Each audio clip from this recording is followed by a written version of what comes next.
Good evening, everyone. Welcome. I would like to call the regular city council meeting for the city of Orange City to order for Tuesday, March 12th, 2024. Kaylee, will you do roll call, please? Vice Mayor Johnson. Here. Councilmember Stafford is currently absent. Councilmember Grimm. Here. Councilmember Marks. Here. Councilmember Jarnes. Here. Councilmember Capello. Present. Mayor Blair. Here. And our invocation tonight will be done by Chaplain Milton Carrero from the Volusia County Sheriff's Office. And thank you, Milton, for coming out. We appreciate it. Father in heaven, as we gather here, we ask and invite your presence, that your angels may surround us, Lord, that you give us wisdom as we go about making some tough decisions, Lord. And we ask for supernatural wisdom, Lord, and that all passions may be controlled by your Spirit, and that you may rebuke any evil spirit here. In Jesus' name we pray. Amen.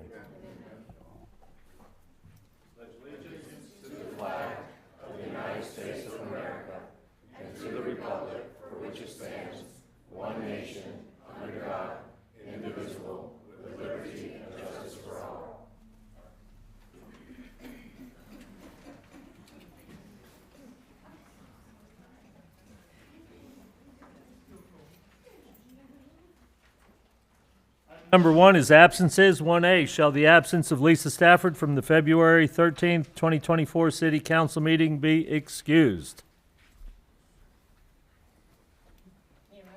Sure. I'd like to make a motion to accept the absence of Lisa Stafford for February 13th, 2024. Motion? Second. All those in favor, we can do a voice vote, right? All those in favor, signify by saying aye. Aye. Those opposed, nay. The motion passes. Item 1B, shall the absence of Alex Thompson from the February 27th, 2024 City Council meeting be excused? You got an excuse, Alex? You're here to speak. I had a chance to visit two continents at once in Istanbul, Turkey, so I took a dive. All actuality, my oldest daughter, grown daughter, chose to have elective surgery there after some of her own due diligence and research. She figured that was the best place to get it done at. And she was originally going to go with somebody else. She's like 100 pounds, 20 plus years, 5 foot, and I just didn't feel comfortable that she should go by herself, so I went with her. And it's a good thing that I did. She had a little bit of complication in her surgery, but I'm glad I went, and I hope I'm excused. Appreciate it. I think that's excusable. Thank you. Put my dad hat on. Thanks. Mr. Mayor, that's the best excuse I've ever heard. I know, right? Impromptu. Please let the record reflect that Councilmember Lisa Stafford arrived at 6:32. I'd like to make a motion to accept the absence of Alex Thompson for February 27th, 2024. Second. Got a motion, got a second. All those in favor signify by saying aye. Aye. Those opposed say nay. Motion passes. Moving on to item number 2, presentations and proclamations. 2A, the Irish American Heritage Month Proclamation. Greg Sean Canny, is that correct? Right. Close enough? Close enough. All right. He's from the Ancient Order of the Hibernians. Florida State Secretary is what he is with that organization. And I'll read this. I know you always like to say a few words, so let me read through this, and then we'll, unless someone else would like to, Alex, anyone? I'll read it. I'll read it. Okay, all right, pass it down. All right. Kelly's Irish, right? Yes. Okay. City of Orange City, Florida proclamation. Whereas by 1776, nearly 300,000 Irish nationals had immigrated to the American colonies and played a crucial role in America's war for independence. And whereas 5 signers of the Declaration of Independence were of Irish descent and 3 signers were Irish born.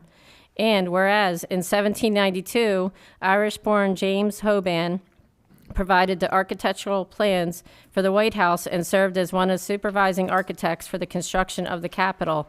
And whereas Irish-born Commodore John Barry fought the last sea battle of the American Revolution off the coast of Florida and was recognized by the United States Congress in September 2002 as the first flag officer of the United States Navy. And whereas since America's inception, Irish Americans have provided and continue to provide leadership and service to this nation's political, business, and religious establishments. And whereas it is fitting and proper to celebrate the rich cultural heritage and the many valuable contributions of Irish Americans. Now, therefore, Gary A. Blair, Mayor of the City of Orange City, and behalf of the City Council, do hereby proclaim the month of March 2024 as Irish American Heritage Month in the City of Orange City, and urge all citizens to celebrate the achievements of Irish Americans and their contributions to our nation.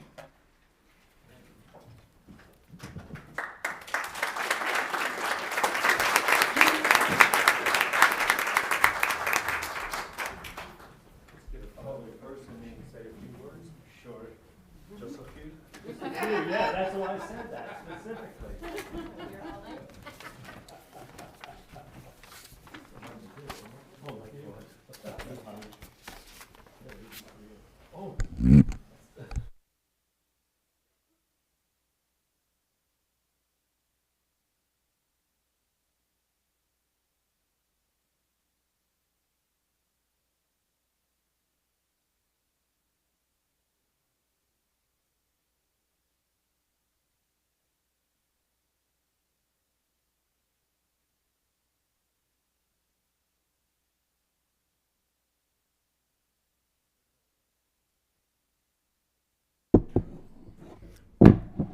Did you want me to say a few words? Oh.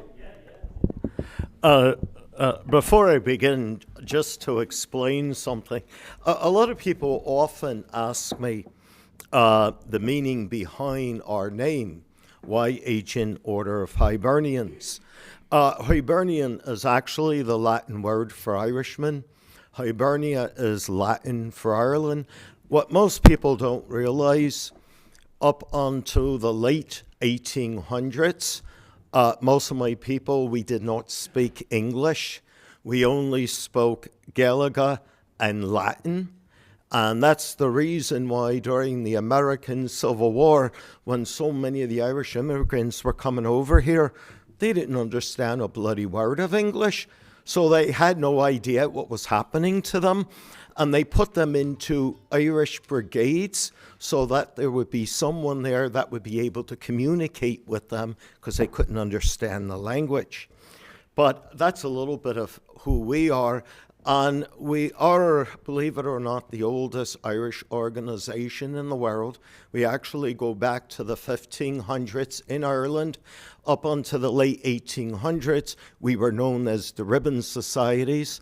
And here in the United States, we began to come under the name Ancient Order of Hibernians, as well as in Ireland. So that's a little bit about us. But anyway, good, thank you. Mayor Blair, City Commissioners, ladies and gentlemen, Giarich or Trinona, good evening. On behalf of the Irish American community in Florida, I would like to express my gratitude for your kind consideration once again in designating March as Irish American Heritage Month. St. Patrick's Day is without question one of the biggest celebrations of a national day across the globe.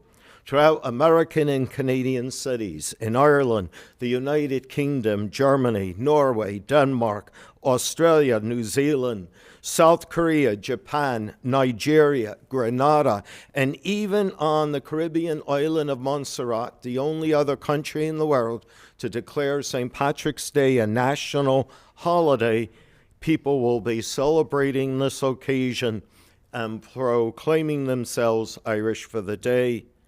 This proclamation coincides with festivities that are currently underway as Irish Americans once again gather to celebrate their heritage throughout the state of Florida. During the month of March, Irish Floridians proudly reflect on the legacy of their Irish forebears who have contributed significantly in the areas of education, business, sports, literature, science, engineering, medicine, law enforcement, and the arts. These are just some of the contributions that have been made not only by the Irish, but by so many different ethnic and racial groups who came to these United States from the four corners of the world and who have assisted in developing this great country of ours. As the current Florida AOH State Secretary, past National Director for the Southern States, and past Florida State President of the Ancient Order of Hibernians, I would like to acknowledge the esteemed honor Mayor Blair and the City Commissioners have bestowed upon all Irish Americans living within this community and this great state of Florida. Guramahaga Agus Lo Elopodric Fe Hanagwich. Thank you and have a blessed St. Patrick's Day.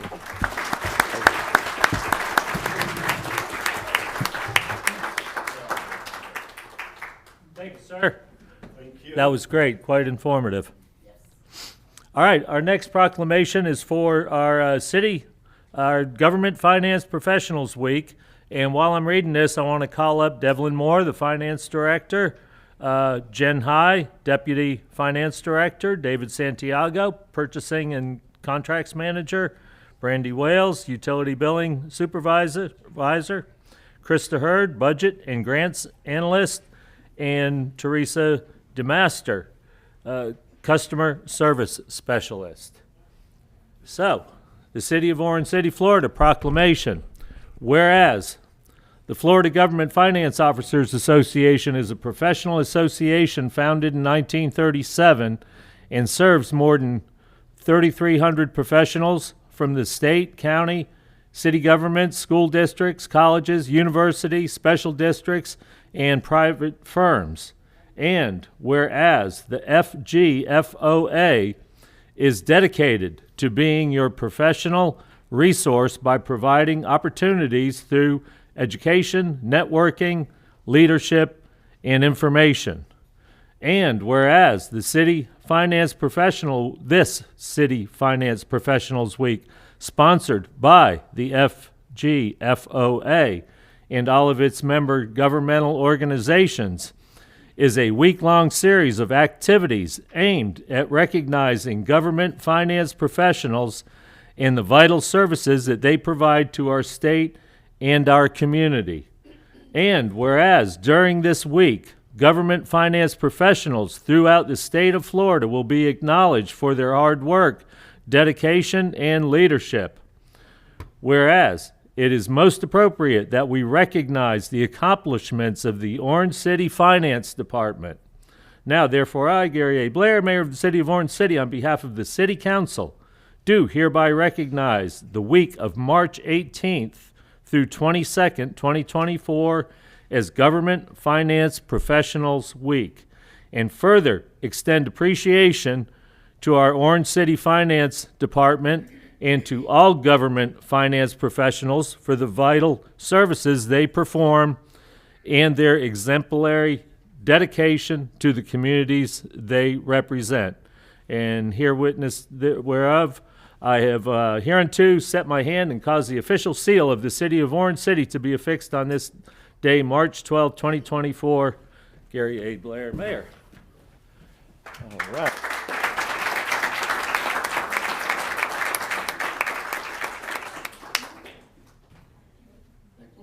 This is a great team, by the way. I met them at the end. These guys, they are a great team. Thank you. All right, Devlin. Come on up. Sitting over there.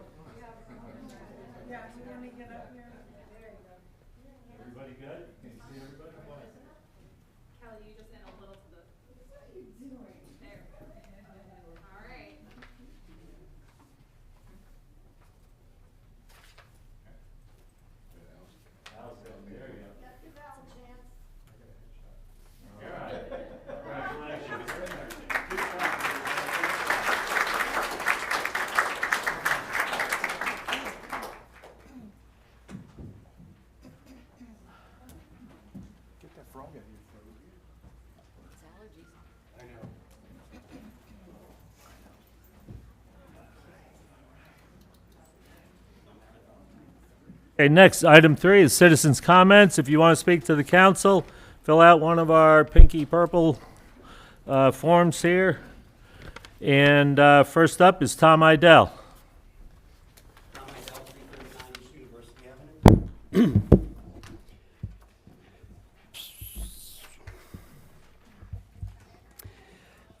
At the last city council meeting, there was discussion about ongoing efforts to mitigate leaks in City Hall. I first became aware of these issues about 6 years ago when I was asked to meet with the city engineer and others to offer my professional opinion. Fast forward to today, I have again been consulting with the city and staff on this project, attending regular meetings, and over the past several months, preparing my findings to the recommendation. To make sure that they knew my qualifications to do so, I submitted a pictorial resume, specific historic buildings at the same problems that I corrected over the years. I also provided references that I know that were checked. I have more than 45 years' experience in the roofing industry, specializing in slate and copper. Once I was approved by the city, I was covered by insurance to work from an airlift to climb through the attic and belfry to inspect the building. I spent weeks compiling information on the condition of the roof and inspecting the building during normal conditions and during extreme rainfall events. I found the same deficiencies that I noted 6 years ago to the former city engineer. This fall, I made a repair recommendations to the city, and even though I'm not an architect or an engineer, nor have I ever been paid for what I'm doing, I will continue to contribute my experience and expertise on fixing the leaks in City Hall. I care about Orange City, and I will see this project through. My remarks today are to make sure that my qualifications are read into the record of this meeting. Thank you. Anyone else like to speak to the council? Come on up, please state your name and address for the record, please.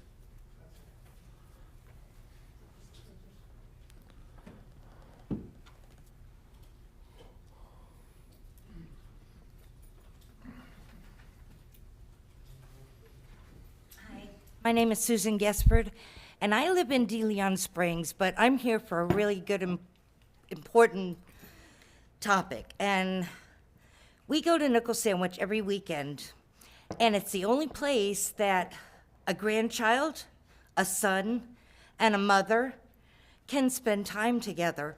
I mean, quality time together. We go there, we eat sandwiches, we have ice cream, we sing. It's a really all-around good time for children and adults, and even grandparents. We can all spend the time together. My granddaughter's only 5, and she started off real quiet, but now she gets out there, and she is so proud of herself, and she bellows to everyone. She's really excited about it. That's all I had to say. Thank you very much. Anyone else want to speak to the council? Okay, if not, we're going to move on to the consent agenda. Item number 4, the consent agenda. I'd like to make a motion to accept the consent agenda. Got a motion, got a second? Any other discussion? Haley? Councilmember Stafford? Yes. Councilmember Grimm? Yes. Councilmember Marks? Yes. Councilmember Garnes? Yes. Councilmember Patillo? Yes. Vice Mayor Fianza? Yes. Mayor Blair? Yes, and the consent agenda passes. Let's move on to item number 5, ordinances, first reading. 5A, PUD-08-23-3381, ordinance number 676. Certainly, Mayor. This is an ordinance of the City Council of the City of Orange City, Florida, amending the official zoning map for approximately 9.02 acres located at 425 Veterans Memorial Parkway, rezoning certain properties from LBB Medical Planned Unit Development, or PUD, zoning classification to Able Trim and Door Planned Unit Development, PUD, zoning classification, improving the master development plan, repealing all ordinances or parts of ordinances in conflict herewith, providing for severability and for an effective date. Mr. Mayor, Council, this is a quasi-judicial matter. It's the first reading. This would be the time if there have been any ex parte communications between anyone regarding this matter and yourselves for those to be disclosed. Any? Let's let the record reflect there have been no ex parte communications. Thank you, Mr. Mayor. Joe Ruiz, and hold on just a second, Joe. Joe's going to present, And then if the applicant wants to come up and say anything, they'll be welcome to at that time. And then following that, I'll have any public comments if anyone from the public would like to speak to this. All right, Joe, you got it. Mayor, good evening, City Council, respected members of the public. Joe Ruiz, Deputy Development Services Director, here in place of Becky Mendez. So as was read into the record, ordinance number 676 for the location at 425 Veterans Memorial Parkway for a planning and development for Able Trim and Door. So just some site information regarding the subject site where the applicant is. It is a 0.02 acre parcel. This parcel was annexed into the city in 2002. There has been a previous attempt to rezone this property and develop it. Back in 2008, the LBB Medical Center PUD rezoning was approved to allow 60,000 square feet of medical uses. However, I would imagine based on the date, based on the real estate downturn that occurred, nothing ever developed on this site, and so that PUD never came to fruition. The property has a future land use of MX mixed use, which is what brings us before you all today for the PUD application. The site also is located along Veterans Memorial Parkway, and this is within the city utility service area. So just to kind of give you an overall based on what has been proposed within the PUD, within the development agreement, and the master development plan.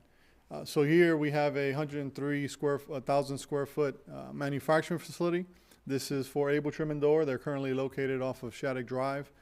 They have been for several years trying to expand, find a location that is appropriate for their use, appropriate for their expansion.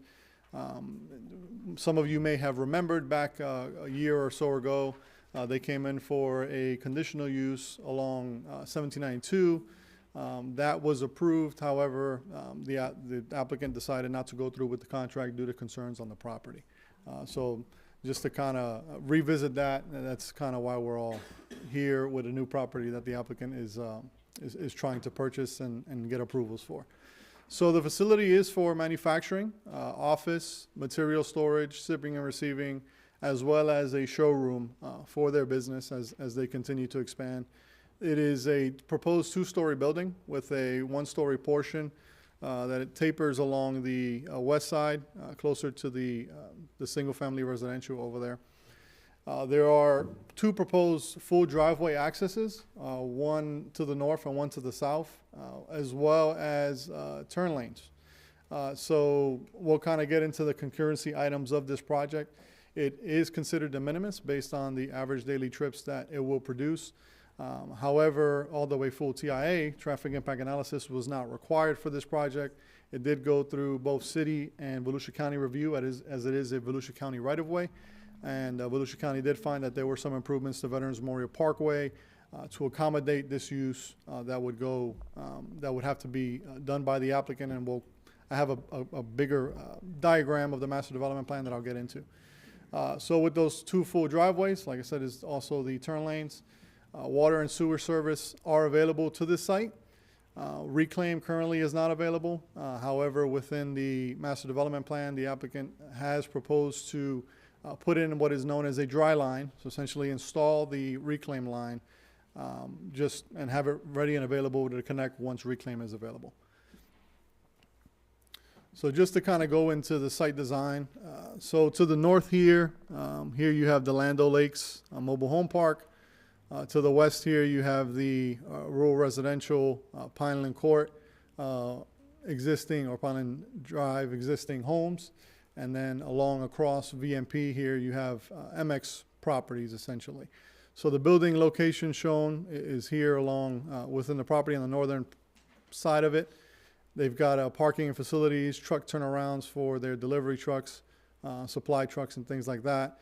And then to the south, they're showing their stormwater retention area. The applicant on the plan also is showing tree preservation area through the site. Obviously, we haven't gotten into the design of it, the full design of it. That'll be to be determined. However, they are anticipating to be able to comply with all the tree preservation requirements as established within the development agreement. So things we look at as far as the PUD, planning and development rezone, we look for comp plan consistency. So as mentioned, based on the MX future land use, we're here with a PUD application as our comp plan requires.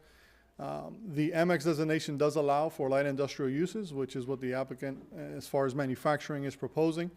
They're proposing 103,000 square foot building, which is well under the 0.5 floor area ratio, which would allow up to 196,000 square feet. The additional industrial square feet increase, as far as the development mix that we have a table, as we all are aware of, within our comprehensive plan, table 2-2, which regulates what the minimum and the maximum percentages of single-family, multifamily, commercial, industrial, office, and institutional uses, as far as what the mix can be within the MX land uses. And so in evaluating this project, it still is well within that requirement at 36 or 37%. The applicant also, in review and in design, is providing for buffers for separation and building height step down to the abutting low-density residential properties to the west, as well as the Land O'Lakes PUD to the north, and Certus ALF, which is located just to the southwest over here. And part of that, building separation is also part of the land use compatibility, especially when we get into buffers. So just to kind of give you a diagram and kind of an explanation of where the building falls that they're proposing in relation to existing structures, both to the west and to the north, where there are residential uses. So the Pineland Court to the west, we have established within, or in the MDP, the applicant is proposing a 50-foot building setback. In the tables, you will see that there's a 35-foot landscape buffer, as well as a 35-foot setback requirement. Currently, where the building is proposed, it'll be 50 feet from the property line. However, there's a 15-foot deviation in the event that the applicant has to expand the building and things like that. However, we are keeping that 35-foot buffer along there to make sure that that never gets touched. The home on the west side along Pineland Court, the closest home, it would be 242 feet from the building. Like I said, there's a building step down as well as that 35-foot landscape buffer. So kind of what this diagram shows you is what that distance comparison looks like, as well as the line of sight. On the north side, Land O'Lakes Mobile Home Park, the closest building will be 50 feet away, which is essentially right now on that property, and I'll kind of go back to that MDP. There are actually buildings within the Land O'Lakes that are pretty much right on the property line, as well as when the applicant was doing surveying of the site, there are some stormwater conveyance encumbrances on this property. In researching, there was no permitting or anything that we can find that allowed that. So within the development agreement as well, the applicant has agreed to providing a 20-foot drainage and utility easement up on the north side in the event that certain improvements have to be made to accommodate the Land O'Lakes conveyances that are currently on their property, so that can be remedied in the future in the event that it needs to be. And so just mentioning on the north side as well, there's a proposed 35-foot existing landscape buffer to remain, which, as mentioned, also has the Land O'Lakes, not laughing out loud, but Land O'Lakes stormwater runoff and encroachments. So just a few elevations that the applicant has provided. So these are both elevations facing Veterans Memorial Parkway. Staff has not finalized the elevations with the applicant. However, in what we've reviewed so far and what we're seeing, they provided some color elevations for us all to review and also to present to you all. So in the PUD review analysis, we did find that there is comp plan consistency based on the proposed plan, complies with the MX future land use designation. The applicant is providing landscape buffers, which also attributes to land use compatibility. And we believe that there are standards within the development agreement that'll keep this compatible and keep this in harbor, right, with the existing land uses. As far as public interest and economic impacts, every city wants to be able to retain local businesses within their municipality. And so the applicant is trying to stay within the city that they're in now, expand their business, and provide more jobs to the city and for their business. As far as the environmental impacts, there are no known wetlands, flood zone, or historic trees on the site. As mentioned, the applicant did do a tree survey of the entire site. Currently, there is no environmental analysis. Part of that is due to the fact that when we get into the planning and development rezoning phases, those items do get outdated. When you get from planning and development rezonings to site plans. So the applicant will be required to do a full environmental analysis in designing the site, as well as they are providing 30% tree preservation. From concurrency and utilities, there are no park demands because there are no residential uses, neither are there any school board or student generation rates that we have to look at because it is non-residential. The proposal produces or is proposed to generate 499 average daily trips and 78 PM peak hour trips. To that, as mentioned before, there are two axes proposed, one on the north, one on the south side. There is a left turn lane that is proposed along the southern entrance, as well as a right turn lane within Veterans Memorial Parkway. And then on the north side, there is a right turn lane that is required into the site for the use. The applicant also will have to be doing median striping improvements as required by Volusia County, as that came up of the review. As far as utilities, there are adequate utility capacity to serve this site. The design of sewer mains will come into the civil design, and that'll all be ironed out within the site plan application. As far as the value and the public welfare, the DA provides language to ensure that the public health, welfare, safety, and morals are kept with buffering and potential noise mitigation measures. With that, we just wanted to be clear. I want the council to be clear. Back last year, there was ordinance number 671 that was approved, which established the 35-foot minimum buffer between non-residential and residential uses. So within the development agreement, as we've done in the past, there is a checkbox in there that states that this master development plan satisfies the city council's review of the site plan based on the fact that it's above 5 acres. So if you all wish, and it is all clear determination by the city council, we will take your approval to state that it meets ordinance number 671 in the sense that it doesn't have to come back to you all for the 35-foot buffers. So in review and the process for the PUD, we take it to the technical review committee for any technical comments so that we make sure that we have those issues ironed out and that they're all established within the development agreement as necessary. On 12/19/2023, the TRC forwarded the application for approval by the City Council. And on 2/8/2024 in February, the Planning Commission at a special Planning Commission meeting also found the amendment to the official zoning map consistent with the comprehensive plan and recommended the City Council approve. So it is before you all today for that approval. And so with that said, staff recommends today that the City Council approve ordinance number 676 at first hearing, finding it consistent with the comprehensive plan and forward it for adoption at the second and final hearing on March 26, 2024. Talking about reclaimed water, the pipes already run up through there for that, aren't they? So for this site, I believe it's at where it's run up to is to Monastery. So this is north of Monastery. So what the applicant is proposing is to run along the north side of VMP here, a dry line pipe connecting into their property so that once it is available, they can connect and plug that in. Anyone else have any questions?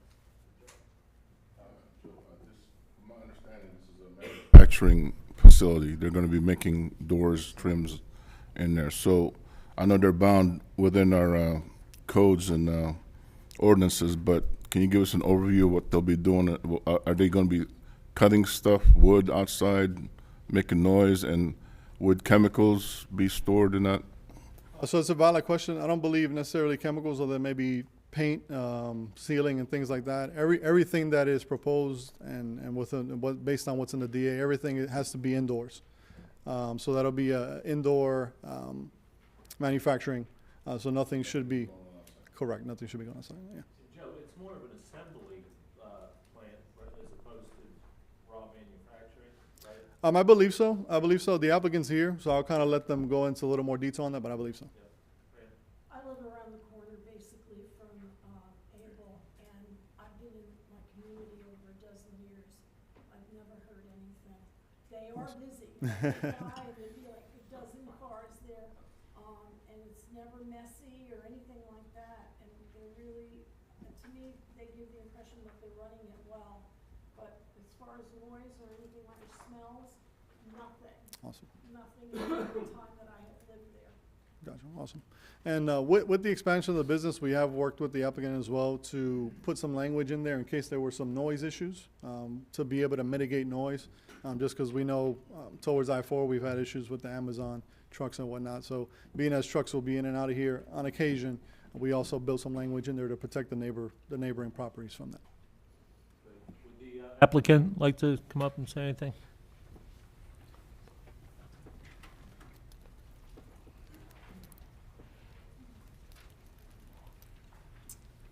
Please state your names and address for the record, please. Denise Klein. My address is 309 Birchington Drive in DeBerry. We've been in the area now for over 15 years, and we've been growing significantly. The first location we had was on Industrial in a small little building, and now we've grown to 3 buildings as we've expanded down the road here on Shattuck. And as far as some of the things you had concerns about, we do not use any chemicals for anything. We have no need for any of that stuff. We are very much assembly more so than manufacturing. We don't actually make anything on site. We buy everything in parts and pieces, all the doors and trim material, and we make everything as far as like putting it together. So there are machines, there is noise, there are drills and things like that that are going on, but they're not, no, everything's inside the building. We don't do that stuff outside. The only noise you may hear outside is trucks backing up and moving around and, you know, the forklift having to get stuff off a truck and take it into the building and things like that. But this specific building right here, we've been designing it with our GC to be a more energy efficient building as well. It'll be more soundproof. It's going to be just better all around in the environment for everything that we're going to be doing. It's also going to be able to help us house and grow more people. I mean, we have a lot of employees as we've grown that are from this entire Tri-City area here, and we expect this to help us grow that much more. So,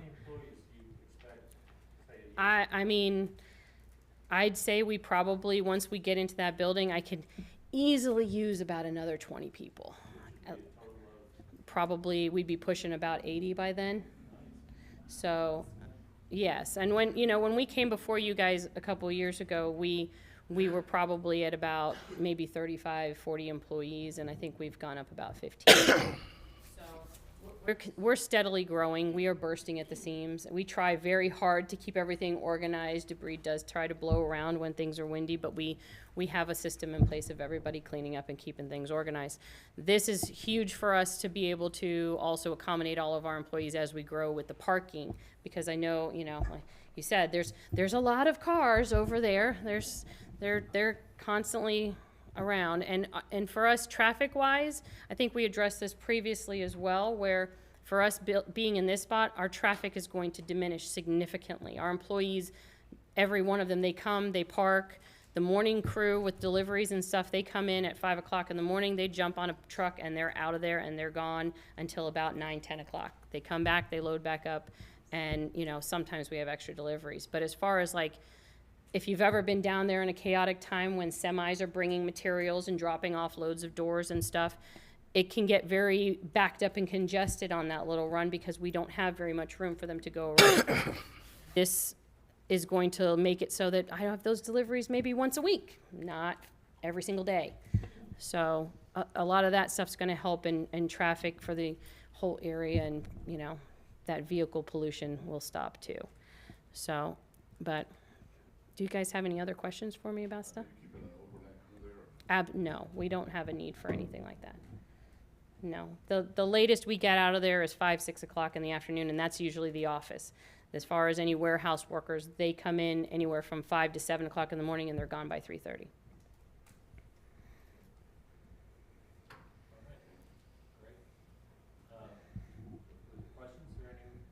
Are the rest of our teams here if you guys have any general, like outside questions of anything? If you guys have any questions, council has questions, I don't see any, so what?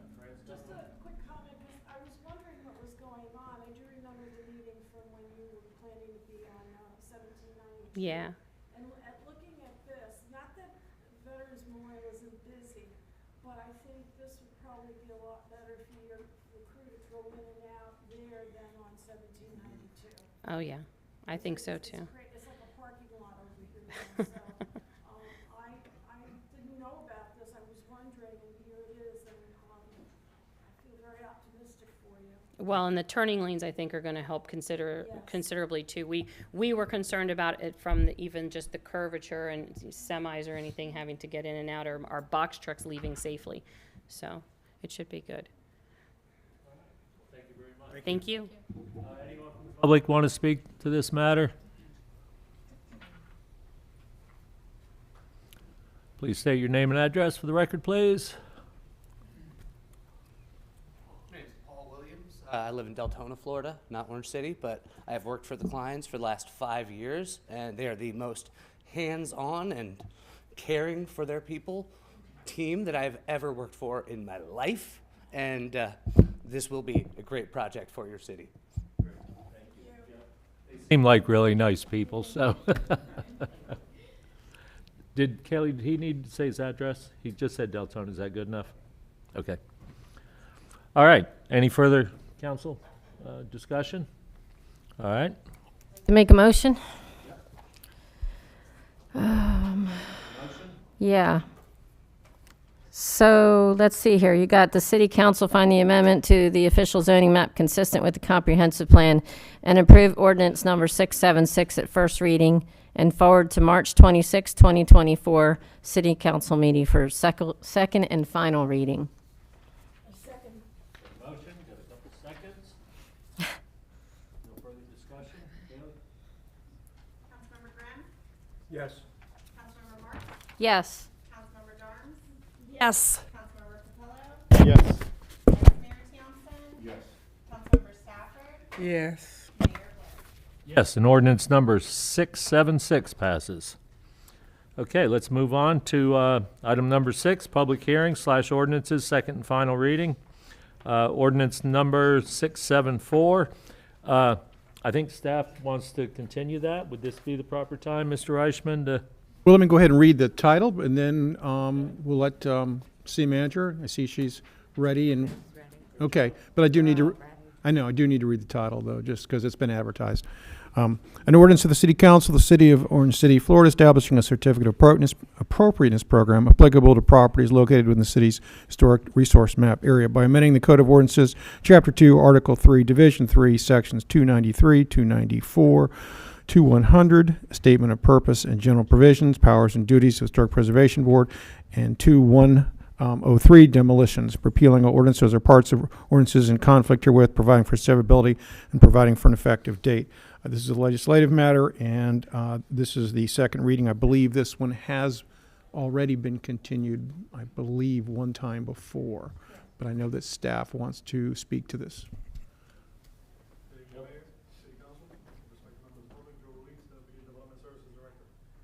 So this, before you all here, this ordinance, we are requesting or recommending that you all continue this application, or I'm sorry, this ordinance to the May 14th, 2024 City Council meeting. Back in the February 13th, 2024 meeting, you all voted to continue it after first hearing on January 23rd. Part of that was due to the fact that we had new council members on board that you all wanted to have review and make sure before adoption that this was properly reviewed by all. At the February 27th meeting, however, there was some discussion from you all as far as reevaluating the existing demolition ordinance that exists, wanting to kind of review that thoroughly and have some time to have discussion amongst you all on how to proceed with any further amendments to the existing Historic Preservation Board ordinance. So that is part of the reason why today we have it before you for continuance to the May 14th meeting.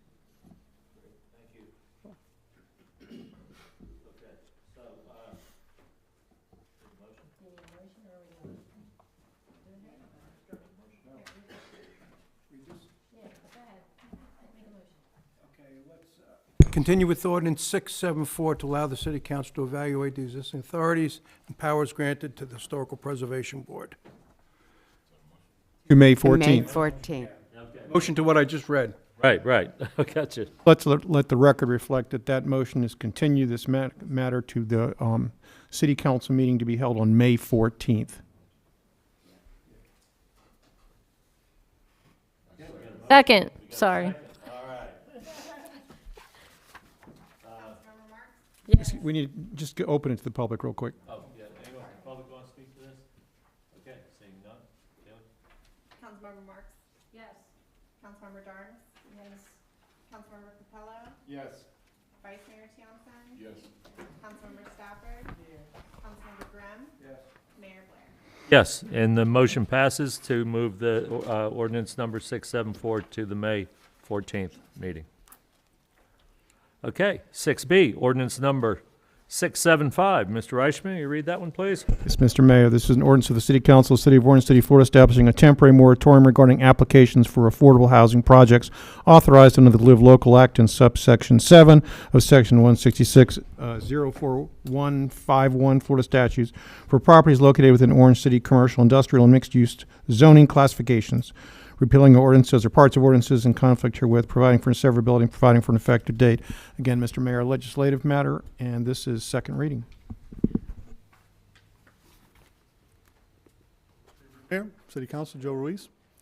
So this is ordinance number 675, here before you for second reading, the temporary moratorium in regards to Live Local Act projects or qualifying developments.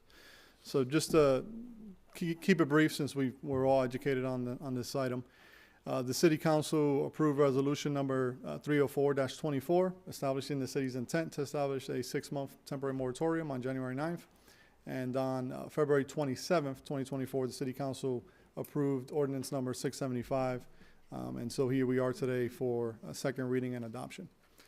Nothing as far as the moratorium itself has changed. However, there have been some developments up in Tallahassee regarding the Live Local Act and the glitch bill. So what I've done in the agenda item, as well as within the PowerPoint here, and thanks to the City Attorney's Office that did a good job as far as summarizing the changes from the time of them providing the summary, I've been able to look at it. And so kind of just summarize here everything that is relevant to our city as far as what that glitch bill will entail. So it has been already approved by the House and the Senate, and it is before the governor and has been enrolled to his desk for signature in this 2024 legislative session. So some of the amendments in summary clarifies that affordable units must be rentals. It also provides the word currently for all the preemptions essentially that apply to all the municipalities. So currently allow density, height, floor to area ratio, and that does not include any bonuses that may be or may come through variances or anything else that may allow some type of bonus for affordable housing.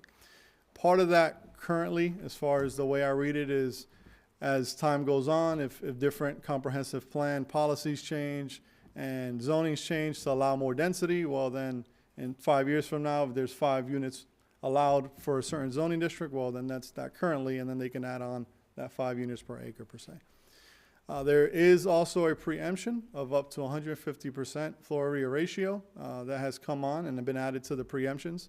And just doing some brief math, and fortunately, if once we get into the review of it and get with Dale and our city attorney's office and Becky, there are some specific languages in there that say land development code.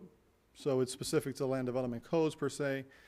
Just to kind of give you some math based on that 150% bonus of an FAR that the state's preempting us, we're looking at almost 22.8 thousand square feet per acre of affordable housing building that they can have, as opposed to the 0.35 FAR. They have also clarified that if it is adjacent on 2 or more sides, so not one side, but it has to be 2 or more sides of to single-family residential zone properties, and the subdivision must be 25 contiguous single-family homes, the city may then restrict, 150% of the tallest adjacent building, highest currently allowed by property zoning, or 3 stories, whichever is the highest that applies. So really, there's language in there that allows us to restrict, but is it really a restriction when we're being preempted by our own height measurements? We must update, or cities, if one sign, must update the website to add an administrative review policy. Also, they have added language in further encouraging parking reduction, as they've enhanced that in transit-oriented design or developments, and define also major transportation hub. As far as conforming use language, they've added conforming use language in that glitch bill, which states after the 30 years where they're required to provide affordable housing, if they still provide, or after those 30 years, if they've complied with the 30 years, no matter whether it's affordable or not anymore, it's still a conforming use. And then they've also further amended the ad valorem tax language and clarifications for property appraisers. As far as the review challenges, staff has presented this to you all at the prior meeting. And so really just reinforcing that with the new glitch bill items that are being added, it just gives more reason and more challenges for local municipalities to address qualified developments with the Live Local Act. And so it's just more reason as to why we really need this to evaluate our comp plan, our land development codes, as we move forward with applications that may come in for the Live Local Act. So today, staff's recommendation is that the City Council adopt ordinance number 675, temporary moratorium at second and final reading. Just as a recap, the Planning Commission did recommend the same at the February 7th, 2024 Planning Commission meeting. Any questions? Apparently this is a state mandate that's being imposed upon us. I'm just wondering if any other cities that has done this to mitigate the circumstance of what we're being imposed at, what has been the response? Have they been challenged by the state? Yeah, we've worked closely with our city attorney's office to make sure that what we're doing is in line with both the statute and what others have done. And I'll kind of let our attorney, if he wants to chime in on. Well, we've been monitoring actions that have been seeing that many other local governments have been taking to try to address. Some of them are essentially comparable to what you're being asked to consider this evening, which is, hey, time out for a little bit. This is complicated, and as you said, these are significant preemptions, and so there's a lot of cities that are wanting time to be able to evaluate this. 6 months is the term of this moratorium. That's under Florida law. That's totally acceptable, reasonable, constitutional. We have started to see some regulations coming forward from other jurisdictions where they're amending their codes, their land development codes, to try to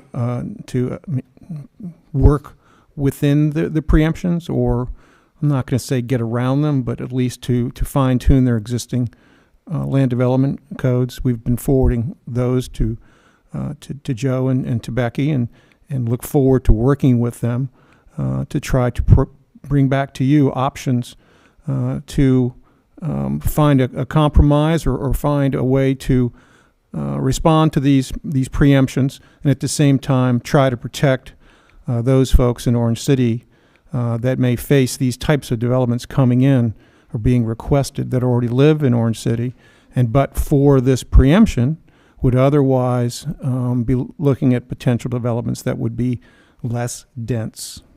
Mr. Rushman, you don't see the state trying to make an example of the city to try to fiscally, I don't want to say retaliate, but say, hey, look, challenges, it's probably going to cost. Well, this moratorium is not a challenge to the Live Local Act.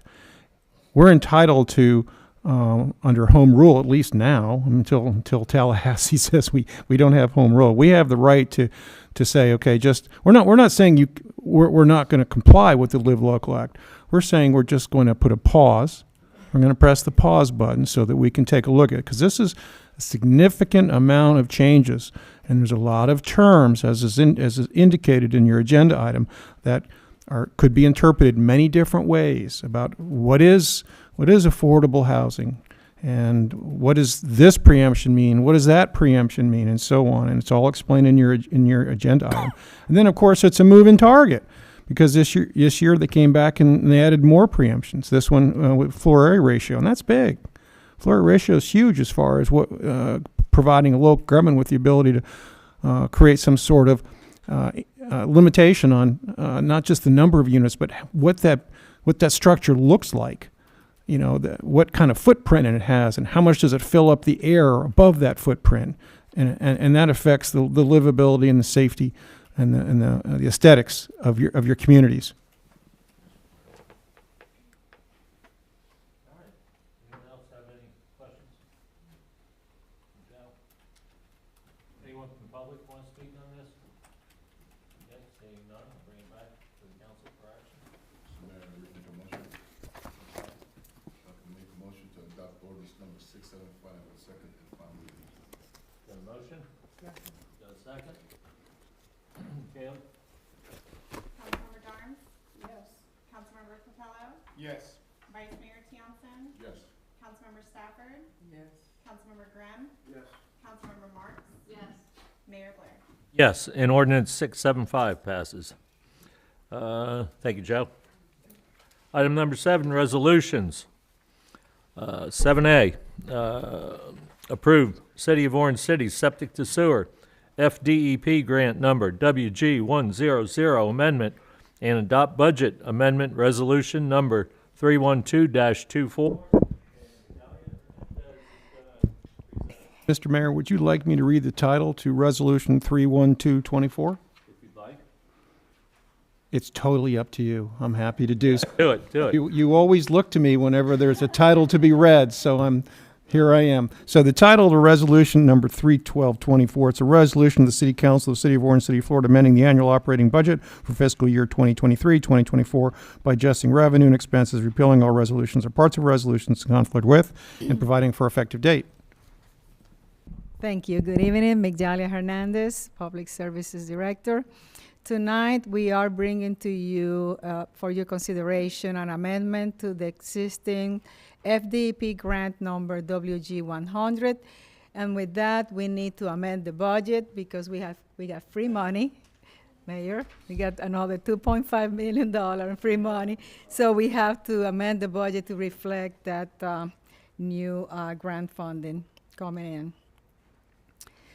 So this is a summary of what the council approved back in October 27, 2023. A total of $2.5 million on grant with a matching amount required from the city of $2.5 million. When we apply for this grant, we apply at the same time through the district for a water quality grant under the wastewater grant application through the legislative appropriation. So when they saw the grant coming in, they saw the application, they called us back and say, hey, is this application, seems like it is for the CRA corridor construction. I actually requested $5 million. And I say, yes, it is. It's the part that you are paying already for design. If you see here, FDEP is paying 1.8, and we're matching 1.8 with a total of $3.6 million to design the entire CRA corridor. So with that answer, they said, I said, listen, we don't have any matching fund. When I apply, we got the WG100. The septic to sewer plan was not part of our rate study, so we've been doing a lot of work, and we depend on grants to continue the work. And they said, okay, well, let's go ahead and instead write into different agreement. We're gonna put it on the same grant, so the 2.5 that you're already matching reflects the matching for the other $2.5 million. So that was a win-win situation for the city. Other than that, we will not be able to accept the money. So I want to give you a little bit of a background on how we are moving forward with the septic to sewer plan. As you know, we have an order. We received an order last summer from FDP saying you are going to create a 20-year plan. You're gonna tell me how you're gonna phase out all those septic tanks that you have in the city of Orange City. You have 20 years. It is very expensive, as you know. The last project, we went from Holly Avenue to here, City Hall, and across the street. That was almost $6 million by the time we finished. So it's a very expensive task for the city of Orange City. So we depend on grants. We have to apply for grants, and hopefully during the next rate study, we put a little bit of money for matching. But right now, we're dependent on grants. So what we're doing is considering that the project is high cost. We are, every quarterly, we're sending on the newsletters a little bit about septic to sewer. Septic to sewer is coming. We are designing the CRA corridor. And we've been getting a lot of people who are interested on connecting. And this was updated on February 22nd. We get 2 to 3 applications a week, 2 applications. Sometimes we get 5 because the neighbors talk to the neighbors and they decide to all send at the same time. So what we've been doing is concentrating on the area that we have the higher amount of letter of interest. We don't want to put a sewer line over here and then we only have one customer who wants to connect, because it's not going to pay back for the money that we're putting in. So we are in this area, and luckily, when we get all this CRA designed, we can go back to the state and say, hey, guys, we have all of this designed, but guess what? It's going to cost $47 million. Are you going to give us that money? And they may say yes, because we are in the Blue Spring Basin. That's what we have in the city. And they know for every project that we've been doing, we have succeeded on connecting people. And we have that kind of reputation. So I get the feeling when we go out there and we say, hey, we need this amount of $1 million, they're gonna work with us on helping us to keep on moving. The estimated cost, like I said, is $47 million. We prepared a strategic plan just for the CRA corridor. That was the direction the council gave the staff. You guys want to see the CRA corridor redevelopment, so that's where we're moving. It is possible sometimes when you put the line here, you cannot go all the way on 1792 because you don't have space, so sometimes you have to move to the side. So it's possible that we can pick up some of these customers if they're on the way of the design. But right now, this is where we are. So how are we gonna spend the extra $2.5 million they gave us for construction? I'm bringing a summary of what our plan is. So we call you know that we're designing all of this. We call the engineer. We selected an area where we have the higher amount of people who can connect, plus we can go after more funding because it's on the CDBG area, so it's considered a disadvantaged area, disadvantaged community. So we believe we're going to succeed of getting more funding in the future for this area, so we proceed with this area. There's some problem. This is a conceptual design. Please don't think that that's exactly the way the sewer is going to go, because if you look here, we don't have an easement. There is to connect this these people here, we will have to get an easement to make sure that we can put the sewer, provide sewer to those homes over there. The other problem that you see here is for this to go on gravity and be about $6.9 million, that is the estimated cost with gravity, everything gravity, we will have to go along Mill Lake. That's gonna be a nightmare. So we are looking for the best cost-effective way to design this on such a way that we don't create another problem. So there is a possibility that we will have to put a lift station around where the pond is, close to the pond on Orange Avenue. If we want to connect these people here, we have to put a lift station, or we go around Mill Lake, which, you know, we will bring it back. We will do whatever is the best for the city, but this is not what we are inclined to do. It will be all gravity with very little so we could do some work with the $3 million that we have for construction right now. So this is, we should have the 60% design in April. And at that time, we're gonna have a town hall meeting because that's the policy that the city council adopted. And by then, I'm hoping we can brief the council before the town hall meeting so you know what's going on. But knowing that the project is gonna be around 6.9, we got few calls from St. John's asking us to please apply, and I've been telling everyone we do not have money to match. We do not have money to match. So I finally said, listen, you want me to apply, you have to give me 100% of the funding. I can't apply, I don't have the money to match. So they called the director, I think you met him, and he said, we had a meeting, a conference call, and he said, Migdalia, what do you have from WG100? So I showed them the grant funding. And he said, you're matching 2.5? And I said, yep, we are. I said, it's the same project. Let's put whatever money you need to complete the project, which we estimated to be $7.5 million. That would include connecting some of the properties over there, most of the properties within the area.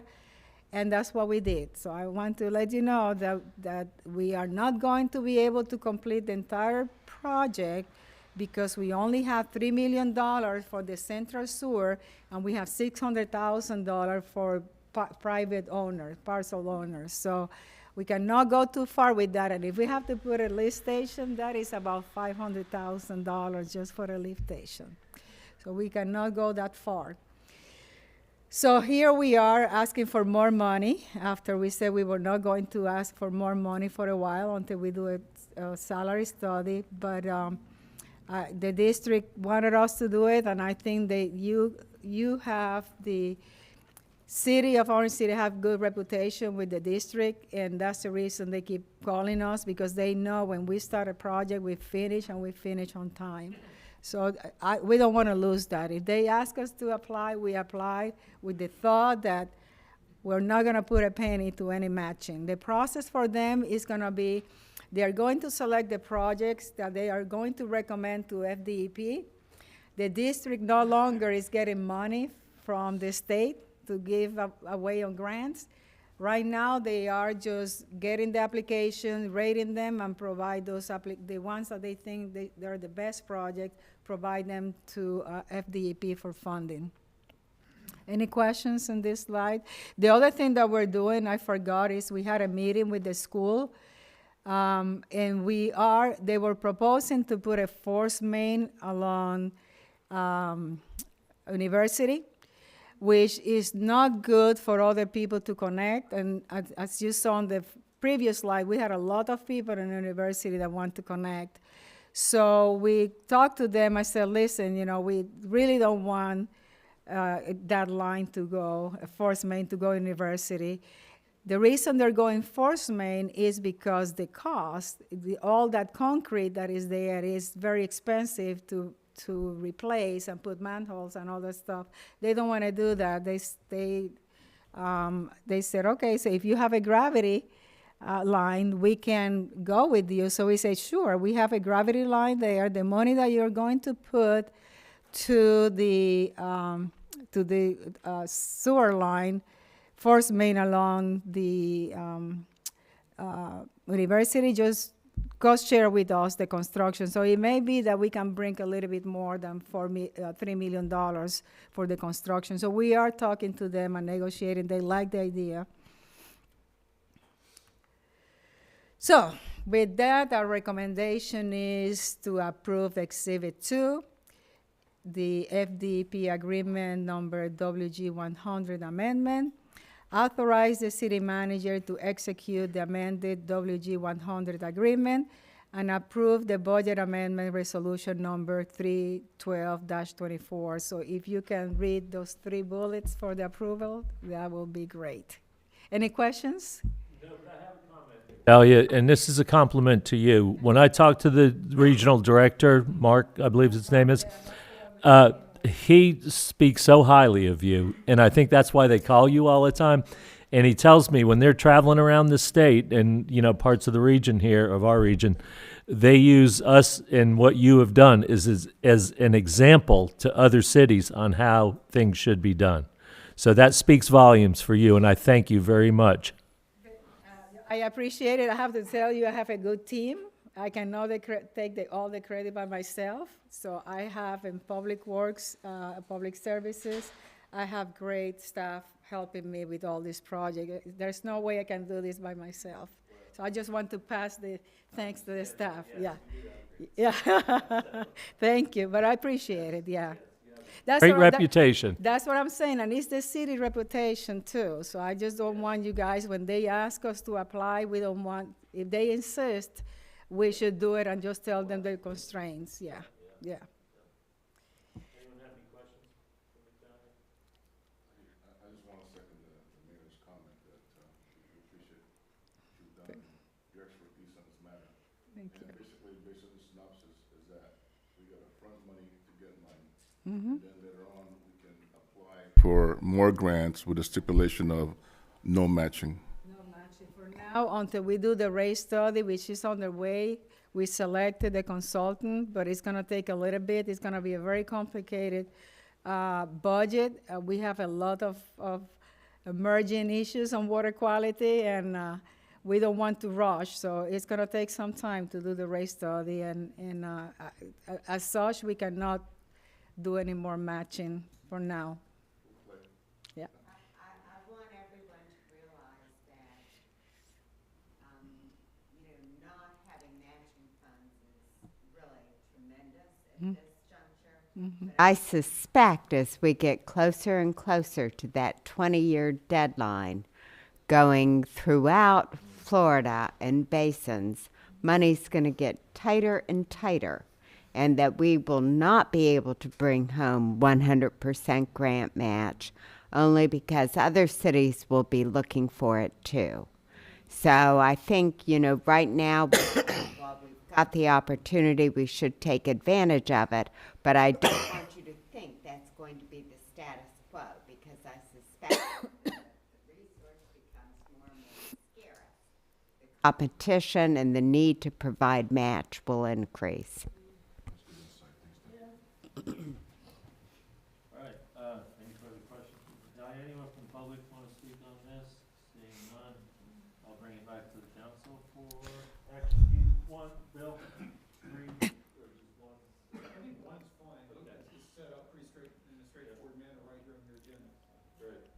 I'd like to make a motion to approve Exhibit 2, FDEP Grant Agreement Number WG100 Amendment.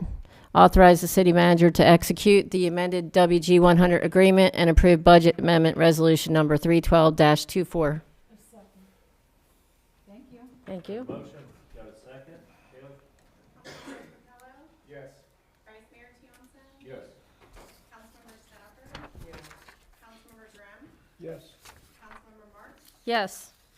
Councilmember Jarms? Yes. Mayor Quinn. Yes, and the motion passes.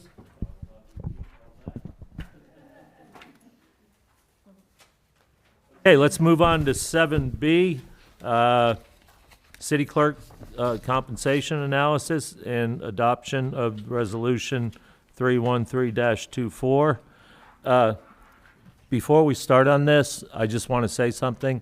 I haven't seen all the evaluations for the city clerk yet. As of last Wednesday, Ms. Marks and myself were the only two that turned one in. I believe you turned one in this morning.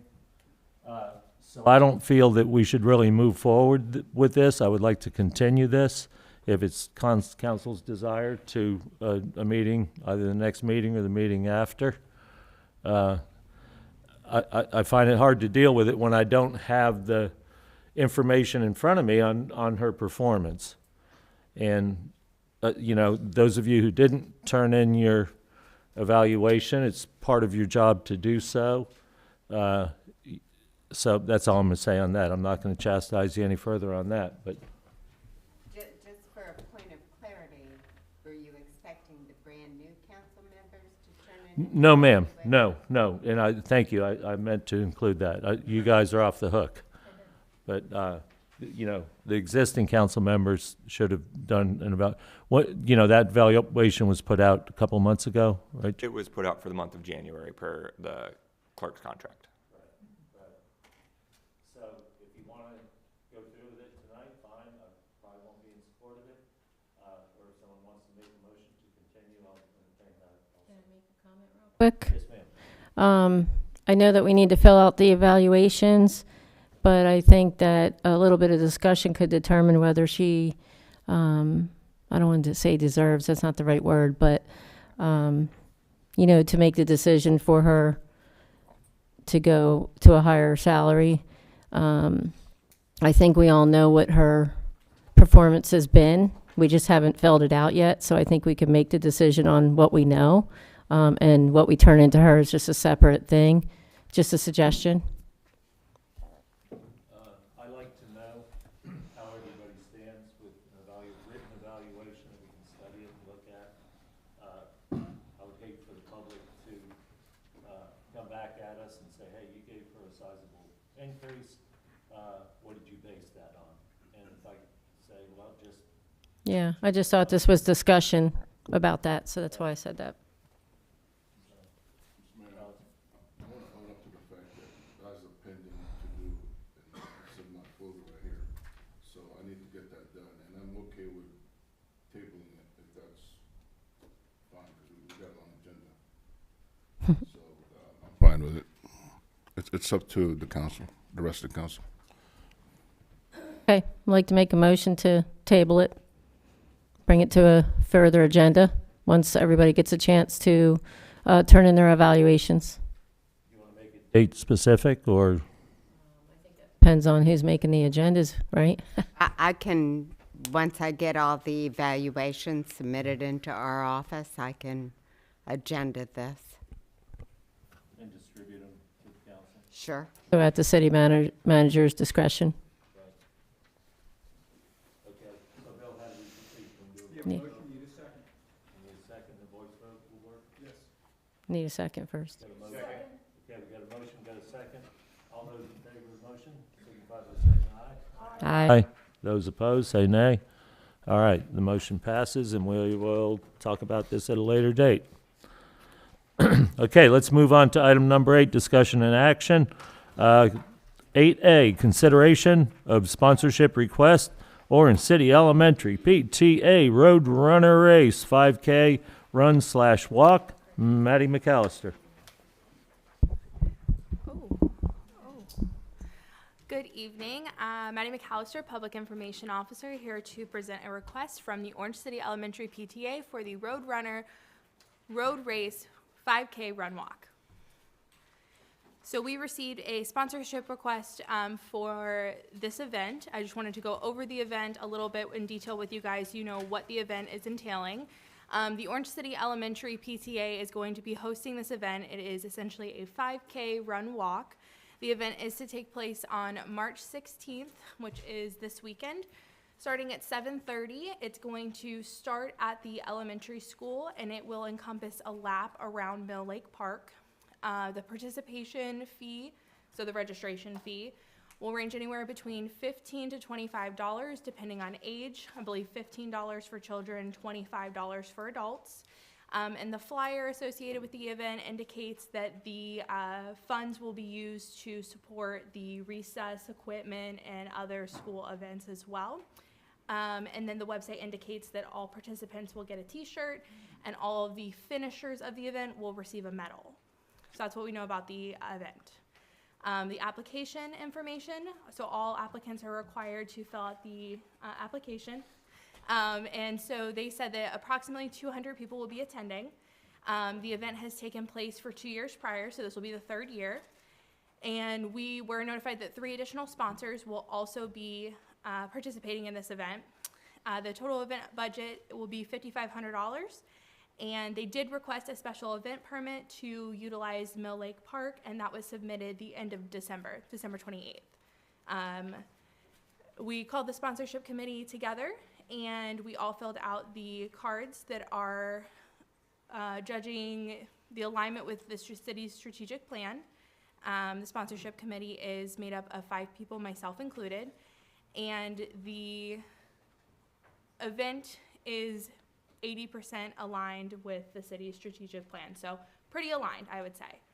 That's the so the requested services that the PTA is requesting is in-kind services and monetary amount. The cap of monetary amount that any association is allowed to request is going to be $1,000. So they are requesting $1,000. They're also requesting in-kind services of 3 police officers for 3 hours. The police officers are going to be stationed for traffic control for runners, since they are going to be running from the school down to Mill Lake, around and back. The total cost for those 3 police officers for those 3 hours is approximately $540. So together it's going to be $1,540 is what the total would be. So what the committee recommended was approval of the in-kind services, so for the traffic control. So the discussion item is you guys City Council should decide if you would like to provide sponsorship to the Orange City Elementary PTA's event, and if so, in what form? The monetary, the in-kind services, both, or neither. In here, I'm in favor of both. I think it's a very worthy cause, and they are one of our 4 schools that we have here. We need to support them. Also, I apologize. The PTA president, Vicki Green, I believe she is here. Hi, Ms. Green. I apologize. I'm so sorry.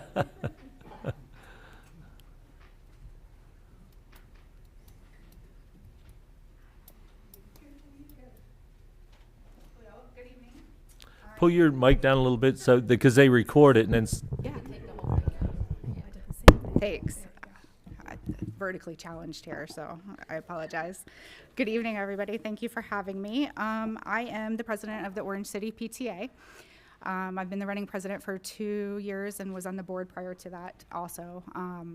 We are asking, this is our 2nd year. The presentation did say that it was the 3rd year for the 5K, but this is our 2nd. Currently, we have 150 registered runners for our event, plus all of the volunteers that we will have on site and running the event as well. We are asking for the monetary donation and the in-kind services to help cover the cost of the event. The event cost is roughly $5,500, maybe a little bit more, give or take.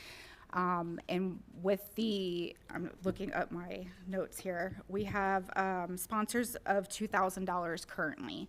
So the cost of the event is not quite covered at this time without your services being offered to us and your sponsorship. So we are really hoping that we can partner with the city and have you guys sponsor us and support the local elementary school.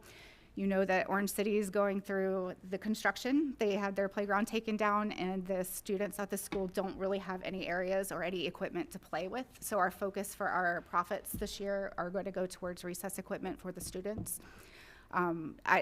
Just today, as a matter of fact, Volusia County EDEP Services posted on their page the students at Orange City Elementary, and they're playing in the dirt. Like literally, digging in the dirt, which, I mean, every kid loves, but you know, the parents don't love the sand coming home in their shoes and everything.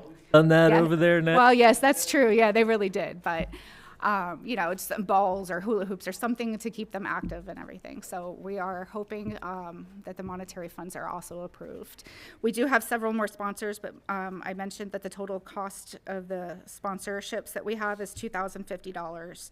And we've made about almost $3,000 from the runners' registration fees themselves. So we are just about there, just not quite. So does anybody have any questions? Yeah. You're the PTA president. I want to say you're doing a Heard great that, job. yeah. Thank you.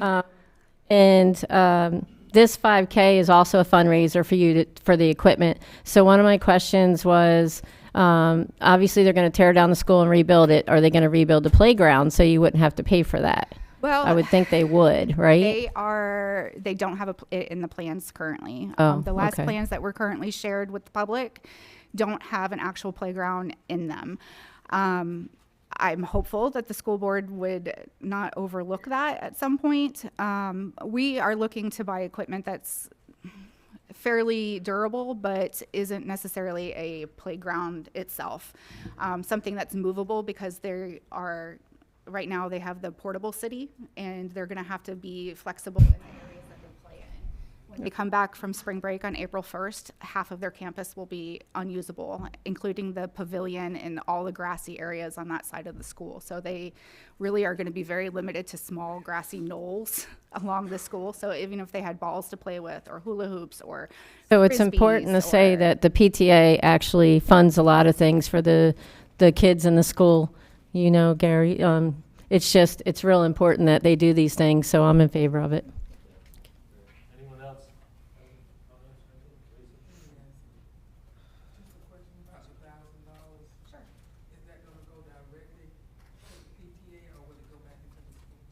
It'll go back, it's directly to the PTA. All of the funds will go directly to the PTA, and all of our funding goes directly back into our events for the school. So the money for this is earmarked specifically for recess type of equipment and playground, you know, not playground like swing sets, but play equipment and play toys. Other things that the PTA has done this year is we've held a free Halloween reverse parade where the students, we had to be donated to us, and the students, drive around the school, and we all dress up and hand out candy. We had a sweetheart dance where all the money went back to Mr. Tamson. You were there, I believe. We had a sweetheart dance where we had pizza, and the girls came with their male, figures, and had a great time.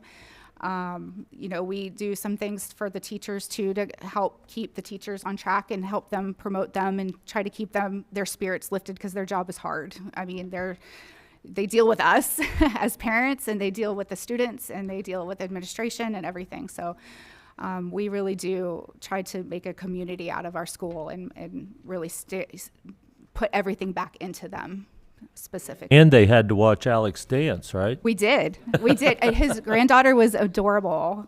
Every time a slow song came on, she went to the end of the table and was like, and he came up every time.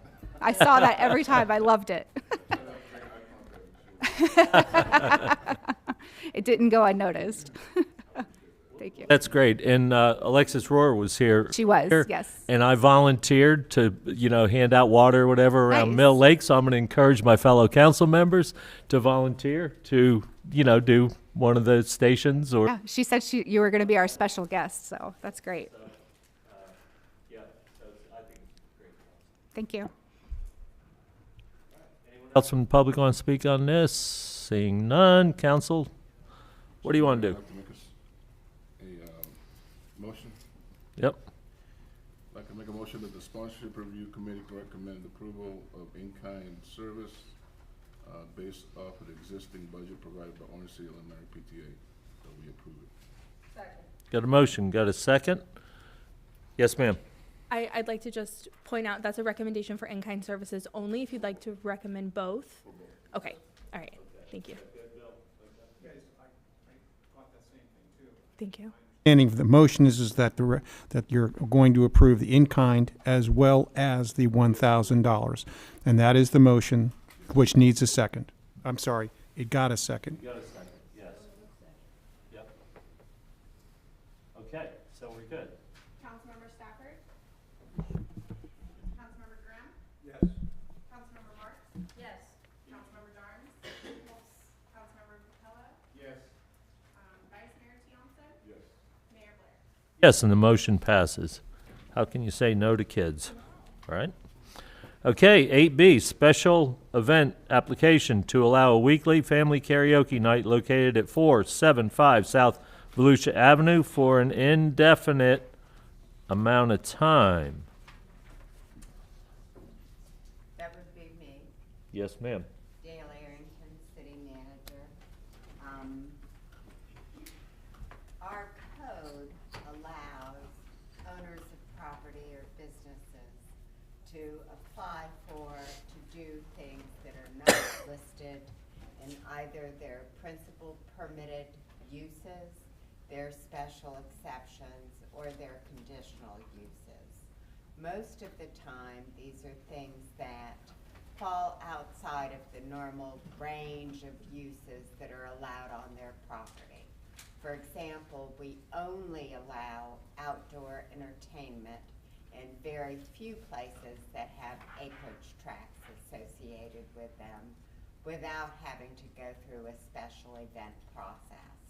Other types of things that we routinely process administratively would be special uses that churches sometimes have, like the Women's Bazaar or the Strawberry Festival. But when you reach a certain limit, and 4 is our number, you then become fundamentally changing the uses that are allowed on a piece of property. And we require that that go to council for approval rather than staff reviewing it and approving it. And that is the case here.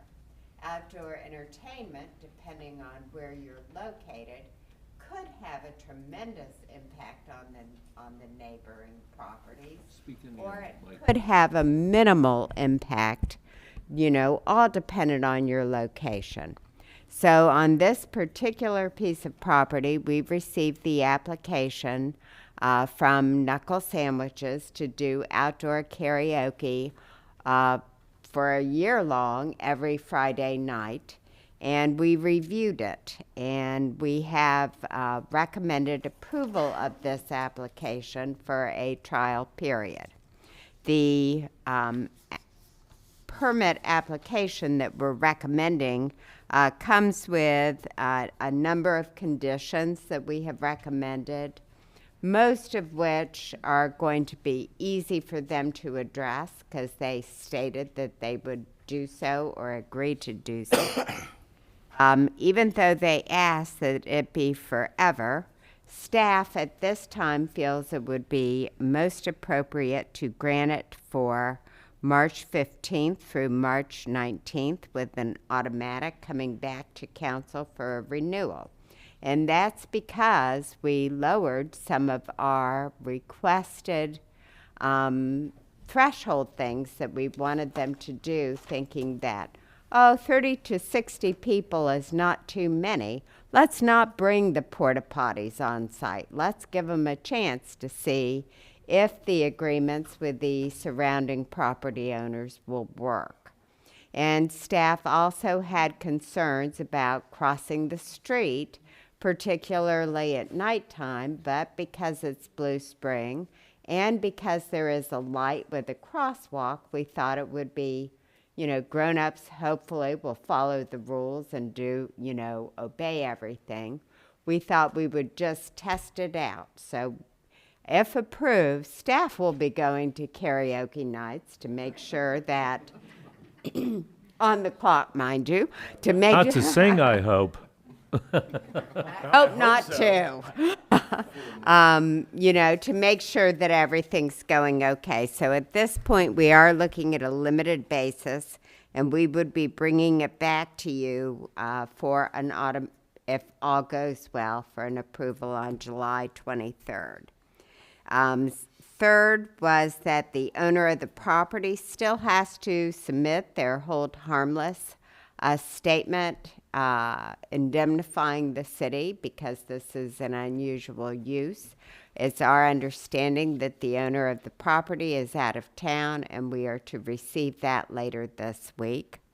We have received the written authorization from the adjacent property to use their parking for the duration of the event.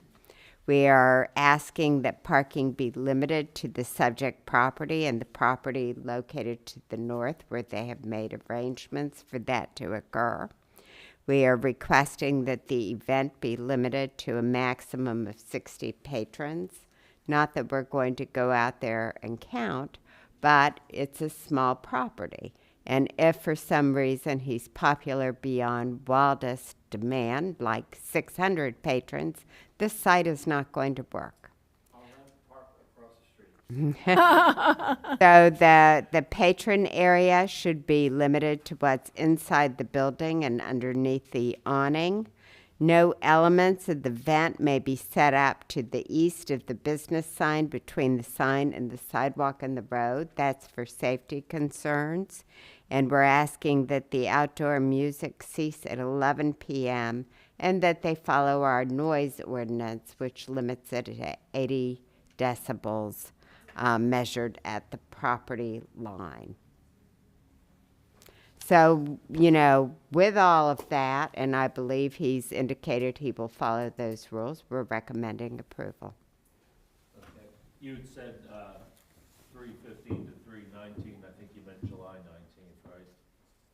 I most certainly did, yes. Okay, that's Thank you. correct. That would be 7/19. Right, right. Yeah. I don't like anything that says indefinite on it. And what I am, and I'm not opposed to doing this. Don't read me wrong on this, please. But it's the precedent that it sends to other people for doing these type of events. I saw your event going on the other night. I was across the street at the park. I could hear it. It was okay. I don't hear it from my house. That's okay too. And I think it's a really great thing. And I hope you're okay with the 4-month trial period. But it's, you know, special events are not every week in the view of our code book. So just wanted to say that, okay? So did anyone have any questions of Dale before we move on to the applicant here? Okay, Michael, go ahead. State your name and address. Michael Stradacchio, owner of Knuckle Sandwich at 475 South Volusia Avenue. Okay. I just recently found out this afternoon about that paperwork that you read to us, and we're definitely in agreement to all that there. Part of the thing with the porta potty, we've already got into it. We contacted the company, $125 a month, and we could put one there. So we're okay with that too. Yes. Are they going to pull it every week? No, they're going to leave. They're going to leave it there, and because if not, you have to pay weekly then, and it's more expensive. But they're going to leave it there. We'll put it wherever you guys feel fit that should be a spot for it, and they come in, they clean it once a week, and but we're going to have a padlock on it until the day of the event because of homeless people and people walking by. I don't have a problem with them using it, but you know, obviously we want to make sure it's going to be clean when the event starts out. I would kind of hope that you keep it in the back where it's not seen so much. Correct, yeah. Mm-hmm. And we haven't had any problems or issues when it came to the bathroom and people there. You know, our facility and our bathroom is pretty big. I mean, obviously it's one per person, but we haven't had any issues at all throughout the whole time we've been doing this. The other things is too is that, you know, we've brought this together with people and families to come together. We've had, and I mentioned this the last meeting I was here, we've had families that would normally probably not talk to you or talk to them and made their lives change and be able to speak to other people of different incomes, you know, different situations, and brought them all together where it's funny because some of them are babysitting each other's kids now, you know. I don't know all this PowerPoint stuff, so I'm old school, but I wanted just to give this to you, and you can look it over, pass it around. It's some emails that people were emailing me, things that we've posted, and what people have said. and bringing, you know, everybody here together. I was, at one point in time, I was gonna go ahead and fill the whole room. I could have brought 100 people here, and I didn't want to do that, you know. And I appreciate you guys all listening to me and hearing us out and everything else there. But like I said, Friday nights, we've been doing this for a while. And everybody kind of has a different opinion on what our outside seating is or is not. Restaurant and hotels says it's part of our venue. It's part of our restaurant. Volusia County says the same thing. Orange City says it's because it's outside music.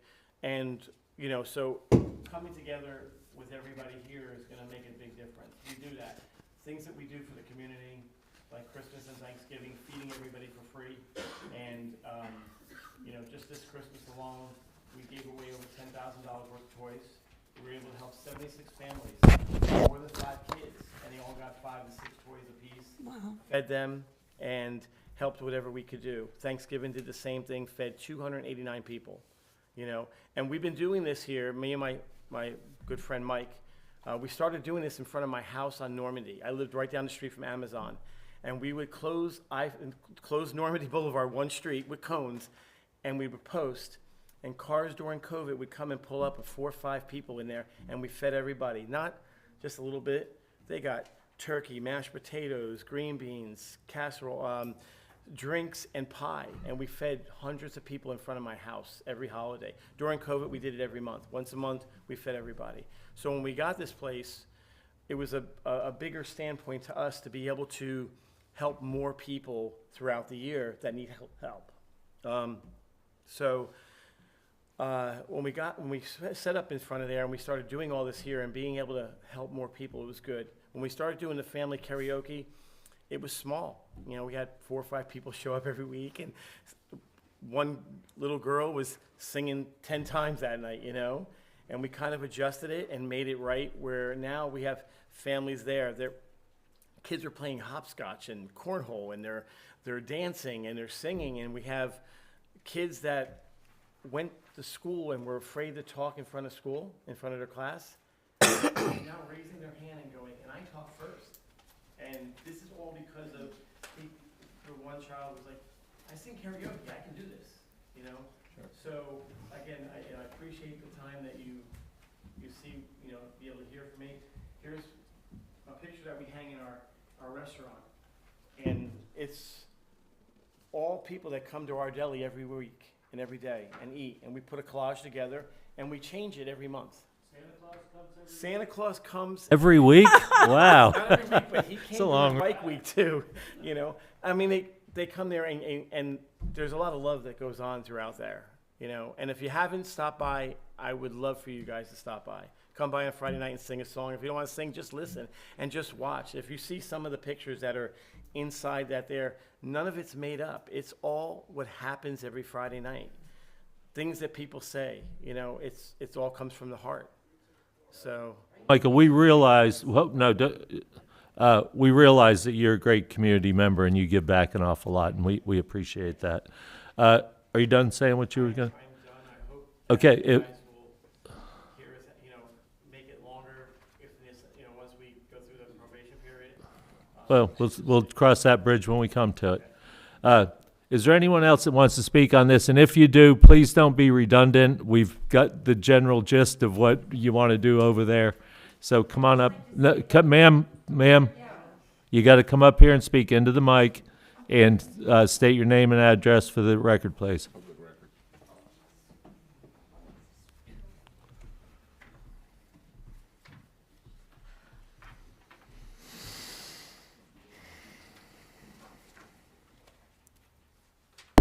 Susan Gesford, and from the 4th row back, it's all members of karaoke. We're all pro karaoke because we have an immense fun time.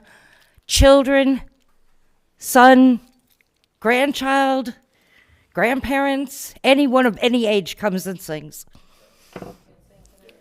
Oh, yeah, Sure. I was going to say, no. Which one we hear? I was going to say, if we had time, don't listen to her. If we had time, we would have you sing a number, but we're running out of time We'd love tonight. to have you come and just experience it because it We will really on is a great. Friday night, yes. All right, anyone else? Ma'am? Come on. There's a lady behind you. Let her go. Either or.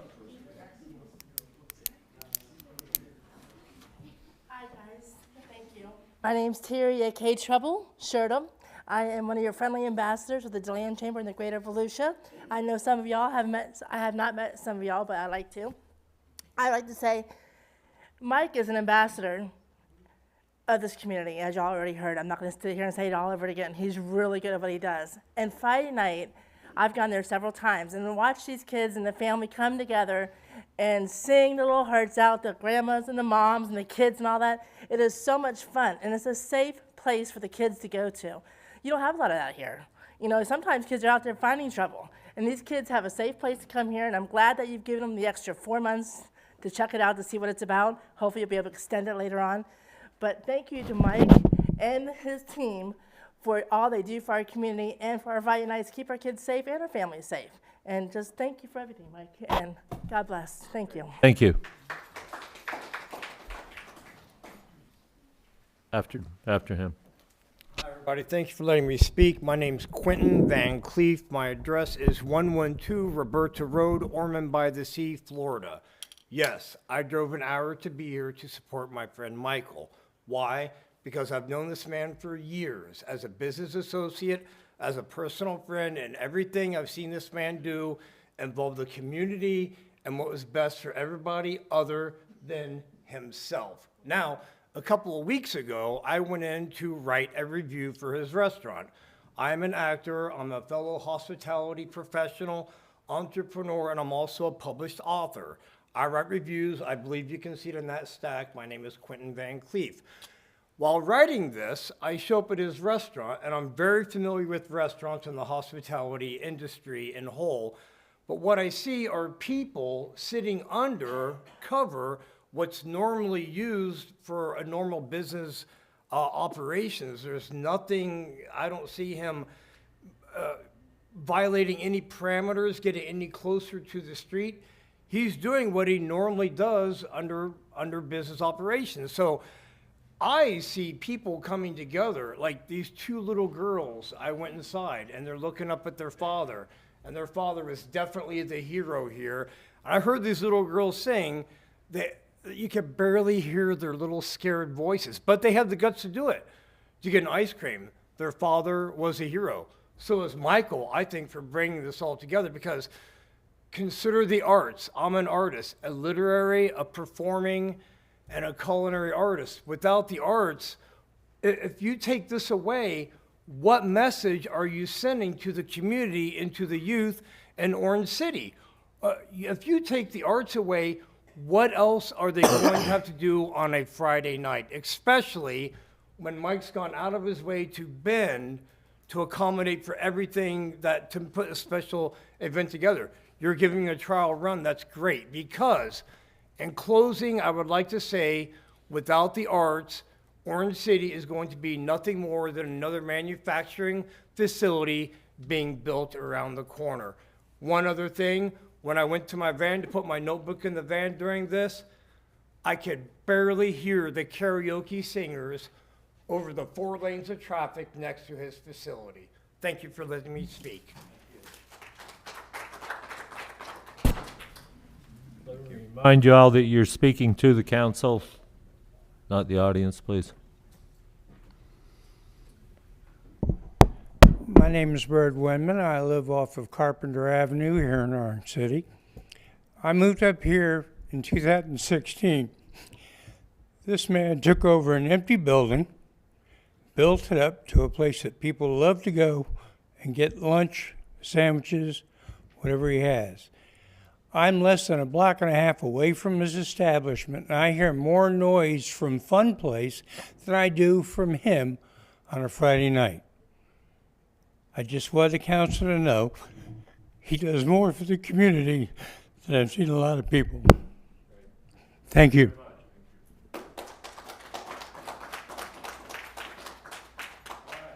Else want to speak? Okay, seeing no others, I'll bring it back to council. Yes, go ahead. What time do you usually stop the karaoke? 11 o'clock. Okay. Yeah. Thank you. comments. First of all, I'm Asian, specifically Filipino, so you have to explain karaoke to me. I think every Filipino household has a karaoke machine, except for me. My sister-in-law is Filipino, so. Oh, okay. Funny because anybody who knows me up in this dais, I've always advocated a gathering place, some kind of downtown, which will probably not happen because we don't have the demographics for that. But be careful what you ask for, because yours pretty much became a gathering place. And above and beyond what I do here in this dais, I'm out and about different times. And at night, I drive by your place and I do specific jobs around, and I don't see any problems. I kind of slow down and open my window, look at your place, and I see nothing but positivity. I think it's great that we're able to, if we can, approve this, along with the stipulations set forth that you hopefully don't have any problems with, and we will revisit this in 4 months and see what's up. And I'm hoping it passes. Thank you. All right, anyone else? Have anything? All right, how about some action? I'd like to make a motion to accept. Oh, sorry. Oh, I didn't see your hand up, sir. Go Come ahead. on up. I'm Edward Welzak. I used to go there before the karaoke just to get ice cream with my kids. You know, there's not a lot of things for our youth to do anymore. I mean, we're losing it every day. The kids aren't going to the movie theaters. I just went to the skating rink and barely anybody there. This is a place for kids to have fun, get out of their shells. You don't see anybody doing kids karaoke, family karaoke. Really, it's really reserved for the bars. And I used to go to the bars. I know all of them around this area, Issues, Da Vinci, you know. But since he's been doing this and I can take my little girl there and sing with her, I haven't gone to a bar. I don't need to. Honestly, I hope this spreads and other places do it for families and kids as well. That's all I had to say. Thank you, sir. Appreciate it. I'm ready. I'd like to make a motion to approve the special event permit with conditions. Got a motion, a couple seconds. Caleb, can we do a voice on this, Bill? Okay, all those in favor of the motion signify by saying aye. Aye. Those opposed, motion passes. Good luck. Thank you. Appreciate it. Thank you. Okay. To move on to item 8C, appointment of a committee member to the Ad Hoc Citizen Steering Committee. Kaylee? You will give them a minute to. Yeah. Perfectly fine. I'm gonna have to speak over them. That's okay. Well, we're gonna get out by 11:30.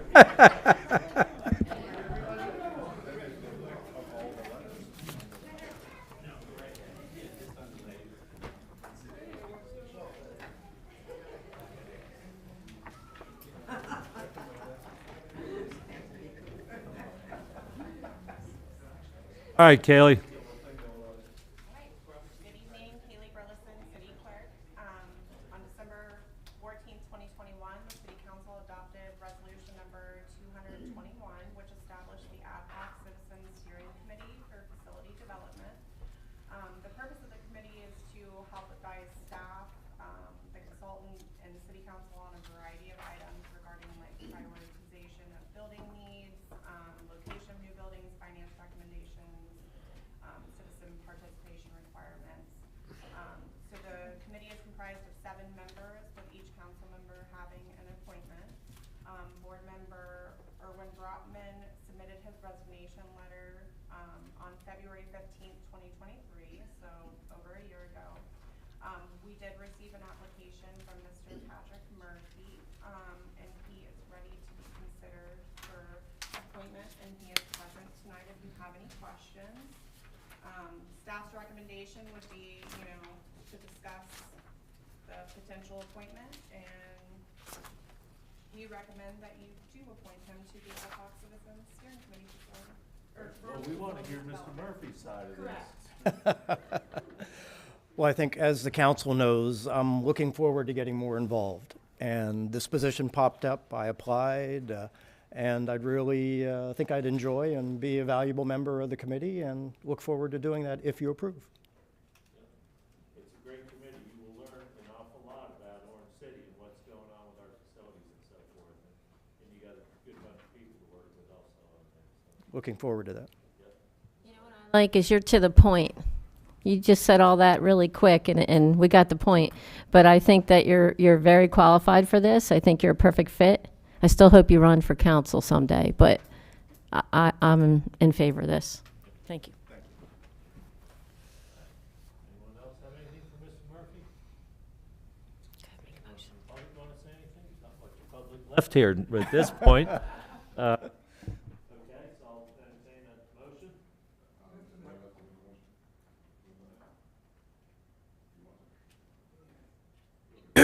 Mr. Mayor, I'd like to make a motion to appoint Patrick Murphy to the Citizen Stir Committee for the Facility Development. Got a motion? I'll second. Got a second? All those in favor signify by saying aye. Aye. Aye. Those opposed, nay. Motion passes. Congratulations, Mr. Murphy. Let's move on to item 8D, the Good Citizen Award Program, and Maddie McAllister is going to tell us all about it.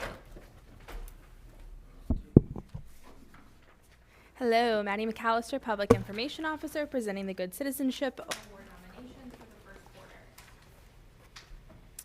The purpose of this award is a way to recognize people who go above and beyond the community. The past awards, since it was put in place in October of 2021, are displayed before you guys. The last award was given out in September of 2023, so the prior quarter there was no nominations.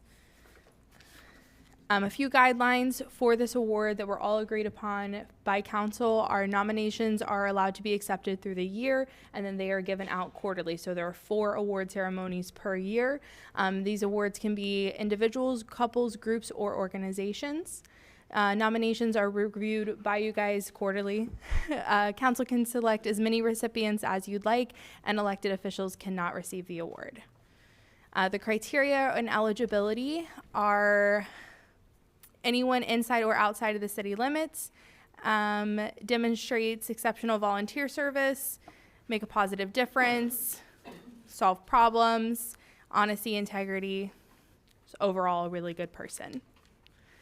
This quarter, we've received 2 nominations, Rick Hubbard and Sherry Fox. Rick is one of our park rangers, and Sherry is, I'll go into detail about Sherry in a moment. Everybody knows her. So Sherry was nominated. She reunites lost or stray pets with their owners. In her nomination form, she was given some kudos. She works tirelessly at all hours. She pays for vet and food bills out of pocket. They said that the pets that are not claimed, they go to new owners. All the adoptive parents to these pets are thoroughly vetted, stuff like that. And then Rick, who's our park ranger, they said that he volunteers for Backpack Buddies. He's very positive, has a wonderful attitude. He volunteers at Mill Lake Park. He always has, he's always there for assistance. It's always a pleasure to speak to. Of Mill Lake? Yes. Yeah. Did you just take it this week or so? Because the Tabulias are involved there. No, I didn't just take it this weekend.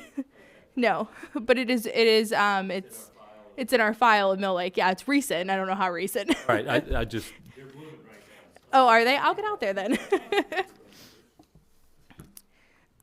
So the portion of this that is the discussion and action for you all is to decide if you'd like to select a recipient. If so, which one or both.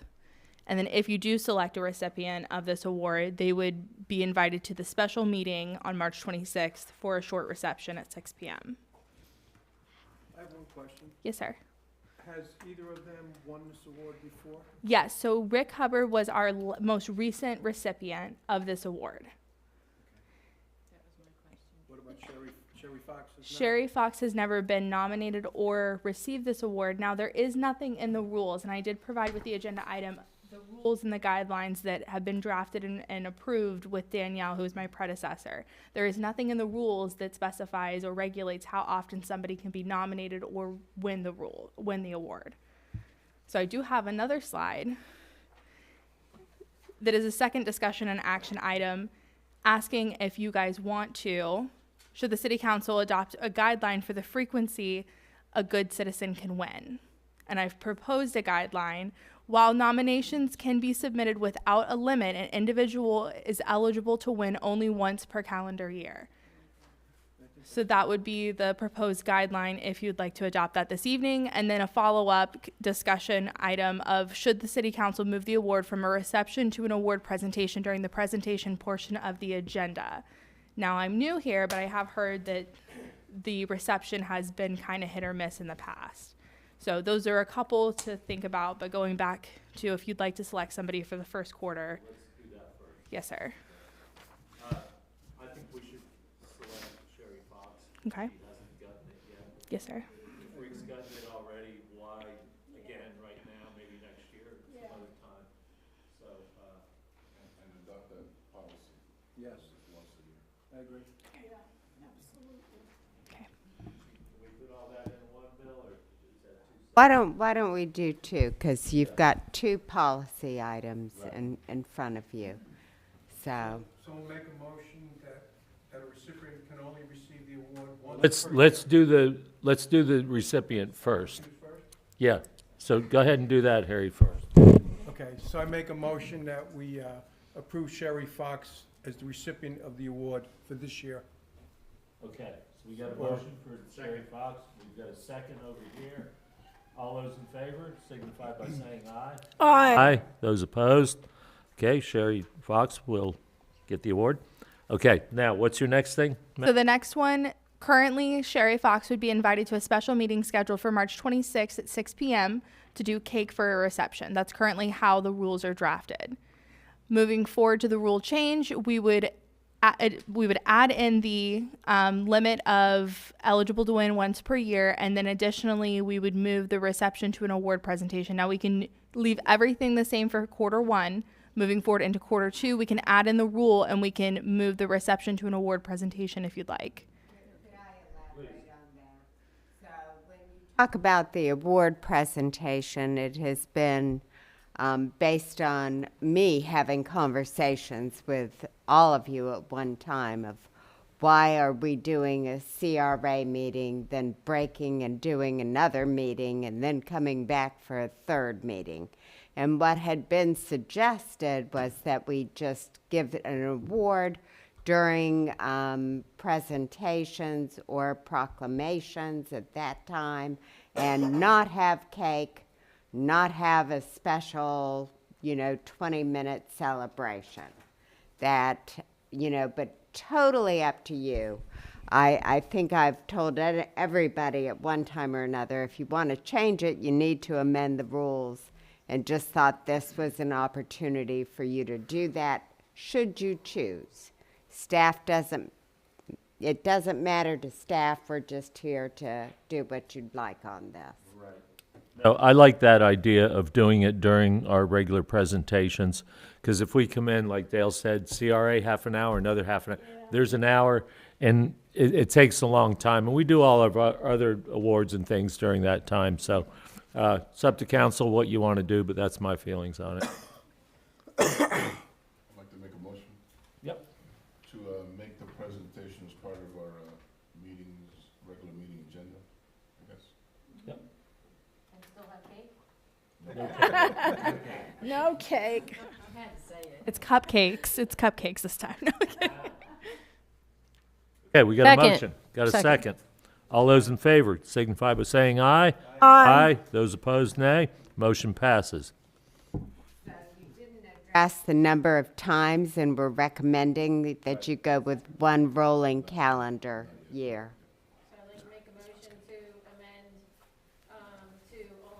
Calendar year per recipient.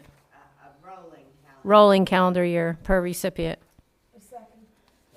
Got a second. All those in favor signify by saying aye. Aye. Those opposed, motion carries. Thank you, Maddie. Good job. Okay, where are we? 8, E, discussion of payment management report and systems recommendation by John Peters.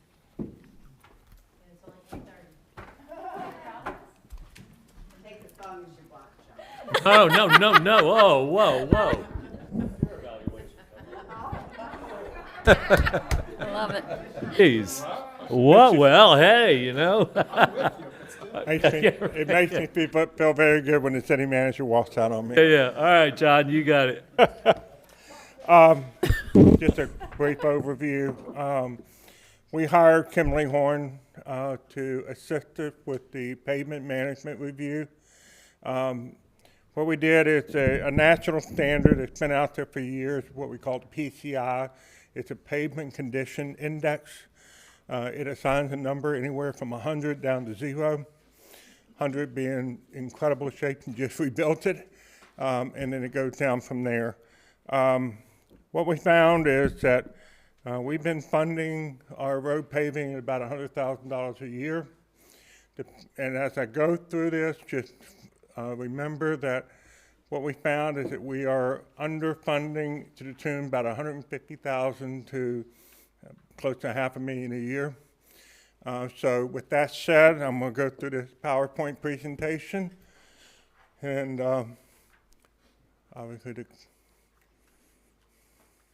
there we go. This is an important graph, and the reason is that one of the things that we do in Public Works is we try to extend the life of our pavement so that we do not have to spend a lot of money on major road repairs, just simple road repairs. So these are color-coded according to the PCI index. And what we do is that as the PCI index gets into the light green area, what we try to do is preventative maintenance. A lot of people don't like the look. What we typically do is, like when we start seeing cracks in the road, we go in and put in a black elastomeric material in there. People think it doesn't look good because it looks like, yeah, a patch. But as you see in that, you do that over a series of time, you're able to extend the time before we actually have to spend a lot of money to start paving. But you also notice that the increased time goes down each time. So after about 3 times of doing that, you now got to pay because the benefit of doing it is so much diminished that it's no longer valid to go that way. So I just wanted to point that out. The total center lane miles in the city is 43.5 miles. It's broken down by asphalt cement, which is the black pavement, which is 92.6% of all of our pavements. We do have concrete pavement, Portland cement and concrete, which is about 3.7%. And then we have gravel roads, about 1.7 miles, which represents about 4% of our roads. It's not really gravel, it's gravel and dirt. Everybody familiar with Thorpe between Ohio and Rhode Island? That is dirt. I don't want anybody to think that's gravel. Go look at my truck and tell me. Yes, sir. Now, functional classification is pretty interesting because you got to remember these are city-maintained roads. So the functional classification, and virtually all of it, is local roads. We have a little bit of collector and a little bit of major collector. Question is, how is that? Well, simple. Saxon, Enterprise, 1792 are not our roads. They're the major roads. They're the arterials. They're the major collectors. So we're talking about local streets for the most part. Now, as we were going through this inventory summary, I like to say that in my 40-some years of this business, the worst thing I can do is pave a road and then come back within 5 years and dig it up to put a pipe in or everything, and all 7 of you go, Mr. Peters, have you lost your mind? So what I wanted to do when we were working with Kimberly Horn was to identify those streets that are in the proposed septic to sewer area, which is basically the entire CRA, The hazard mitigation grant project that you all approved us to apply for out on Graves, down in that low area where the lake is. And then Rhode Island Roundabout. Now, you will notice I didn't draw a little circle at Rhode Island. I extended it because we don't want to pave Rhode Island down to Veterans Memorial until we get that roundabout done, because we'll tear it up while we're doing construction. So with that in mind, our PCI index with everything is 68.9, which is fair. Now, what's interesting is over 55% of our roads are good to satisfactory, which is where you want to be. 29% is fair to poor. And some communities are okay with fair to poor.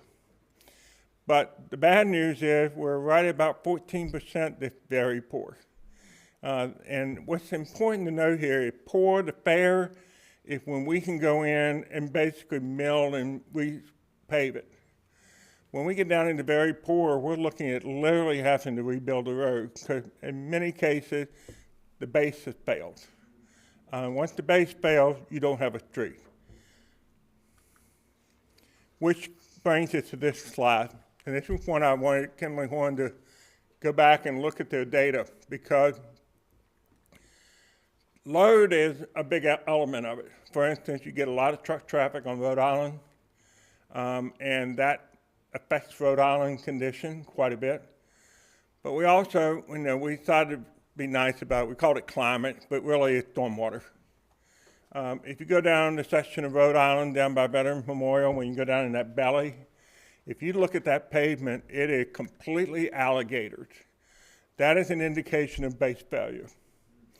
And what's interesting is Volusia County is getting ready to widen Veterans Memorial in that same area. And if you look out on Veterans Memorial in that intersection, it's also alligator, which is showing its base failure.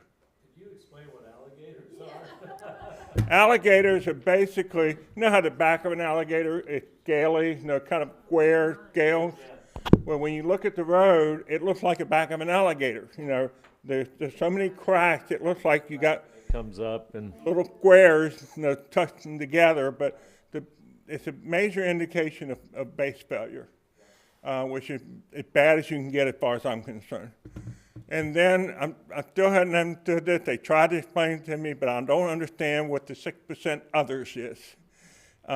So they made that determination. They tried to explain it, and I never understood it. Now, key element here is the cost of doing the different work. As I indicated before, when it's in that satisfactory area, that's when we want to start doing the preventative maintenance. It generally has a cost of, I cannot read that. And then the next level is the mill and overlay. That is when we're getting into that poor to fair. And then when you get down into the very bad, severe, that's when we're looking at full depth reconstruction. And unfortunately, when you deal with concrete, it doesn't matter if it's a fair or severe, you're doing the whole road because it's a full depth concrete. So that's a major reconstruction. The key here is the cost difference. And this is why we don't want roads to get too poor and worse, is because the cost of fixing them is so extreme. So the goal is to keep it as high as we can, the PCI rating, so that we don't get into the most expensive. And unfortunately, we have some catching up to do. So this is a breakdown of those areas. The two reddish color areas, as I like to say, Florida State, Burgundy is the really bad roads. No comment from the mayor. And then the red is also bad. The green is where we want, the two greens are where we want to be. And the map shows where they are. You will notice that the reds, unfortunately, are major east-west corridors. They're basically Graves, Blue Springs, Rhode Island, and part of Ohio. No, French is not as bad. Parts of it is, but not as bad. I think French was paid fairly recently. But the reason, everybody says, why is that? Well, remember, Veterans Memorial, 1792, are not our roads. They're the state and the county. These roads we're talking about are the connector roads between those. And there are streets, and people are using them as a connector between the two, so they get a higher volume of traffic. They have higher lows.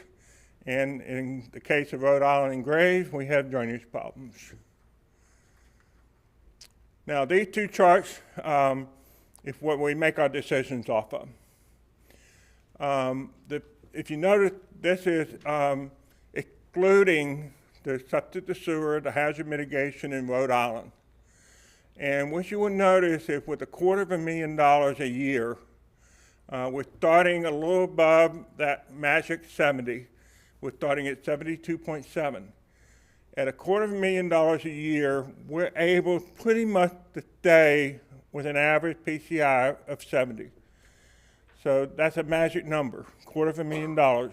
Now, obviously, if we spend more money, the roads get better, and if we want to get crazy and put $1 million in it, we can just about have all of our roads be perfect. But that's not realistic. This one is if we included the septic to sewer hazard mitigation in Rhode Island, that PCI dropped down to 68.9. So we're already starting below that red line on the bottom, and we need about $500,000 to maintain that level.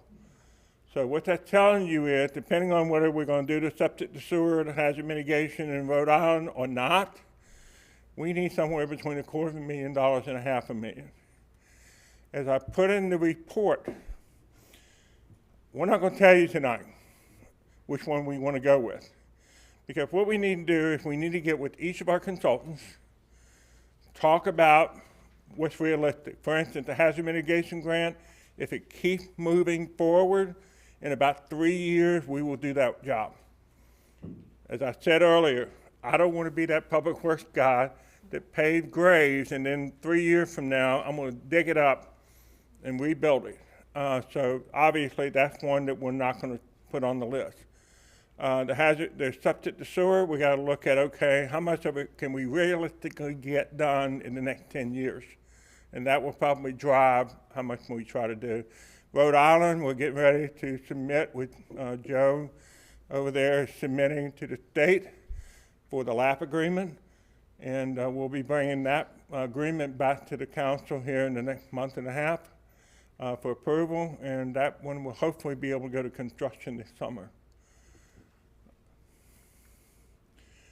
So the CIP groupings, for all roadways, we have identified about $10.1 million worth of work in 2024.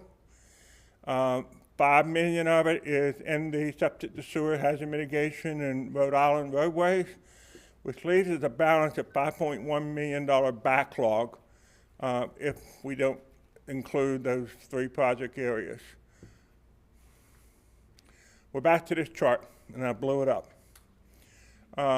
As I said, while they're in the green, we want to start doing maintenance. We're going to start putting a program together to do that. And then what we're going to do is we're going to identify the worst of them, but we're also going to look at some of the poor so that we don't allow them to get to severe. And in your package is a spreadsheet that's really important. And let me point out, I don't have a slide on this, I apologize. But when you go through this slide, this spreadsheet, you will see this orangey color background. Those are the roads that are part of the septic to sewer hazard mitigation in Rhode Island. When you look at this first page, it's all red. Look at how many of those are orange background. So what you would focus on is the white areas. Those would be the ones that we definitely would need to start doing the repair works on. So that's an important sheet for you to look at. But as I said before, we can extend the life of the good road by doing proper maintenance. And then we have to start looking at the rest of it in terms of getting a program together where we start dealing with the severe ones, but we also start looking at the poor condition. All right, this is the breakdown on the total payment need based on the type of construction work. What we did is we blacked out the septic to sewer area, and that's it. I thought I had another slide. But that's where we are. As I said at the beginning, we are anywhere from, we've been budgeting 100,000. We need to budget somewhere between $250,000 and $500,000. And as I said, if we go through the budget process, we will analyze those construction projects as to whether, they're going to be $5.1 million worth of backlog projects that need to be done now. Okay? So you're looking for a, you're looking for us to accept the study, right, tonight? Yes, sir. Looking for a dollar amount? No. You know, the intent is to introduce you to this concept, which is the first time we've really taken a whole look at our building system and seen exactly what we're dealing with in a manner that is based on something other than complaints or driving around and filling potholes. So this really gets us into the science of it. And I think what's important is for you to take this presentation and study it so that when it is budget time, you're prepared to make some tough decisions. I think a good program will split the money that you're putting into this to dealing with some serious streets and doing some rejuvenation, because then you're going to get 8 to 10 more years out of that street before it becomes a serious problem. So you'll want to start thinking about how you want to split the money. And then, of course, it's way too early. We haven't even started budget yet. We don't know what the impacts of everything is on us, including the Live Local Act and some of the recent housing projects that have qualified for tax exemption. So we don't know what we're going to be dealing with as we go through budget season, but you may want to start thinking out of the box a little. Do we really want to build new sidewalks when we know our roads need so much? I don't know, but you need to start looking at how you're going to balance our transportation dollars. Plus, there was some impacts on transportation budget through the state legislature that I haven't even started to analyze, but I don't think it was good. So, The other thing I would say, Mayor, is that you have constituents that will call you about a certain road. You can take this spreadsheet and look at that segment and say, you're absolutely right. We have Carpenter on the capital improvement plan for this year, but when you look at it, it's satisfactory. So it's inappropriate, I believe, for us to spend money on that. We need to find a road that's on that first sheet that's white and shift those monies over and pay that road this year. But if somebody calls you up and says how bad the road is, say, you know what, we just did a study on it. You're in a satisfactory. I know it's not a beautiful blacktop road like you would like, but it's actually in pretty good shape. So that's good information for you to have. But what's more important is this, the first real comprehensive look at our paving situation. So it's good data for us to have if we go into the budget process. I would ask for a request from Kaylee, and if we could have a color copy of this, because we can't really see exactly what you're saying as far as color coded. But I did want to comment that under the very poor, so you got serious, we got very poor. Is that the same thing? Copy in each of Okay. your. Well, regardless, very poor. We have 23 on this list that are very poor. On that, go next page. That are very poor? We have, Well, serious, Serious and and very very poor. poor. So I'm looking, what's the highest, serious or very poor?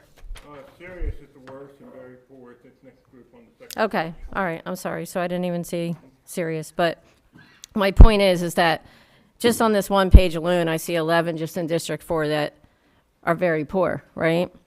And I've been getting a lot of comments. I actually have a piece of road in my car I was gonna bring tonight, but I forgot to bring it in, because I got a call on President's Day, right? The city was closed and we had an issue on Levitt, right? Right by the school. And correct me if I'm wrong, but on here it says that Wisconsin Avenue to North Levitt to the city limit is satisfactory. Yeah.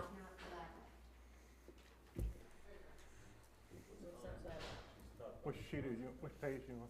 No, I'm talking about Levitt. What's the number? What's the rating number? It's oh, okay. Levitt Avenue is rated as very poor. So you have to make sure you read this across correctly. That's what I wanted to ask. How do you read this correctly? So the first column is the street that is being rated. And the next columns are their intersection points.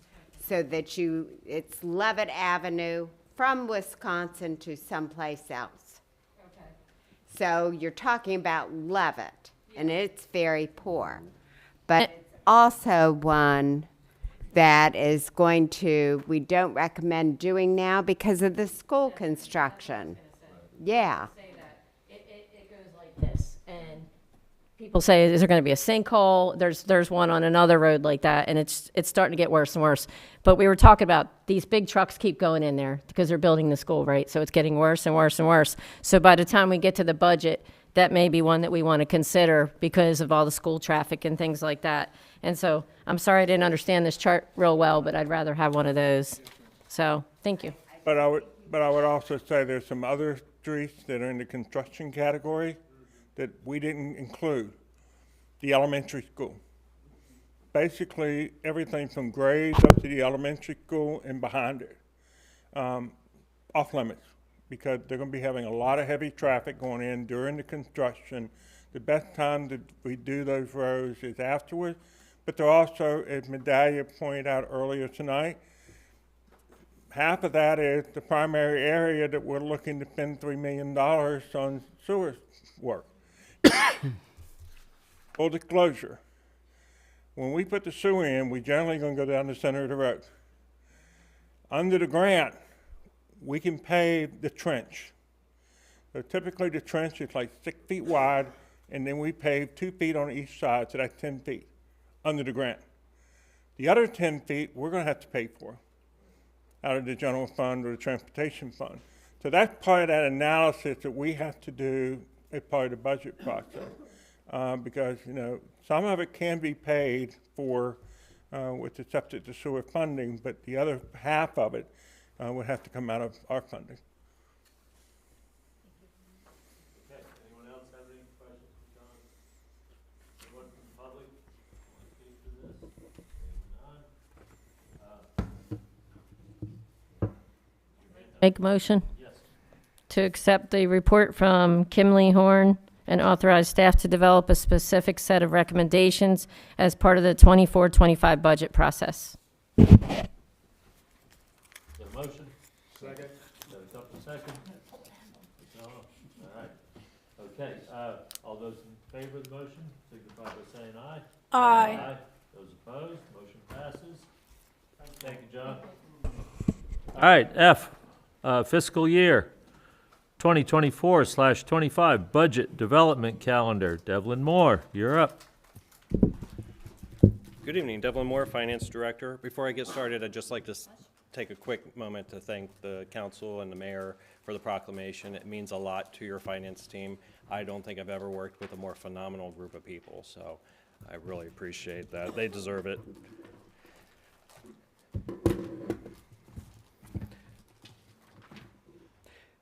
In your agenda packet, there is a proposed budget development calendar for fiscal year 24-25.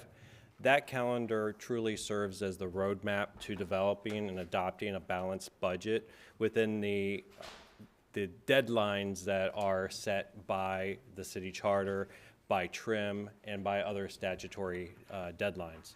The budget calendar is really developed in a way that it hopefully allows for all stakeholders to participate in the process, whether it's the citizens, obviously you, the city council, and in various levels of staff, not just department heads, but all the way down to the folks that are in the field to give their input on what they need as they do their job. I just want to spend a couple minutes to point out a few key dates that have that truly impact your schedule. Obviously, the first was the February 10th Strategic Planning Workshop. That really laid the foundation for the budget process going forward. Staff is proposing a citizen budget input session for May 14th.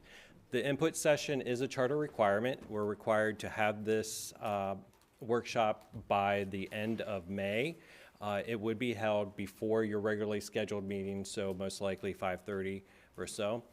Then going forward on May 28th, June 11th, and June 25th, during your regular council meetings, staff would give you department presentations. This is really your department heads having an opportunity to give you an overview of the functions of their department, talk about the large objectives that they have going on, discuss some of their performance metrics, and then also some challenges that they foresee going forward through the budget process.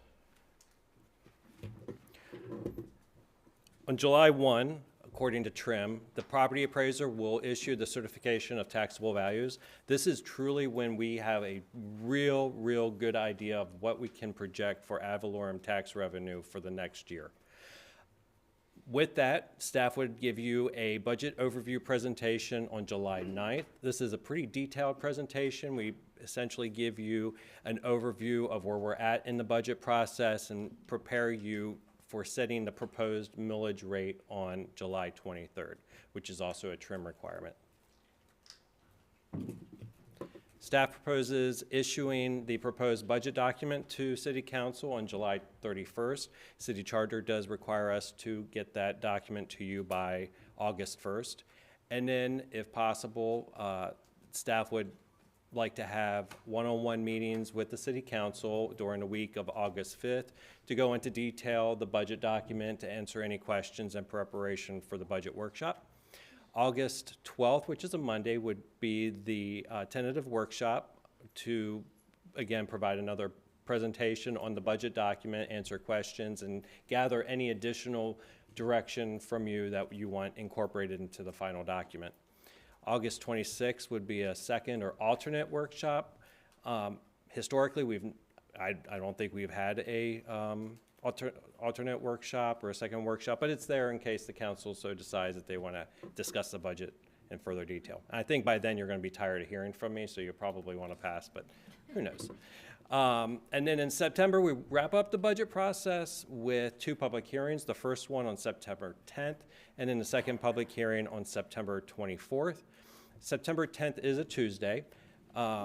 We are tentatively setting it there because last year the Volusia County Board decided to have their workshop on a different day. I say that because TRIM requires us not to host a public hearing on the same day as the county.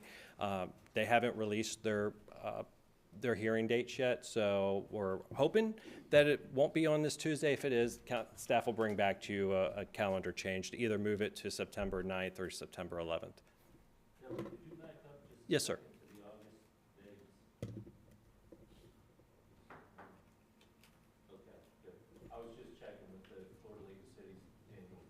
Okay.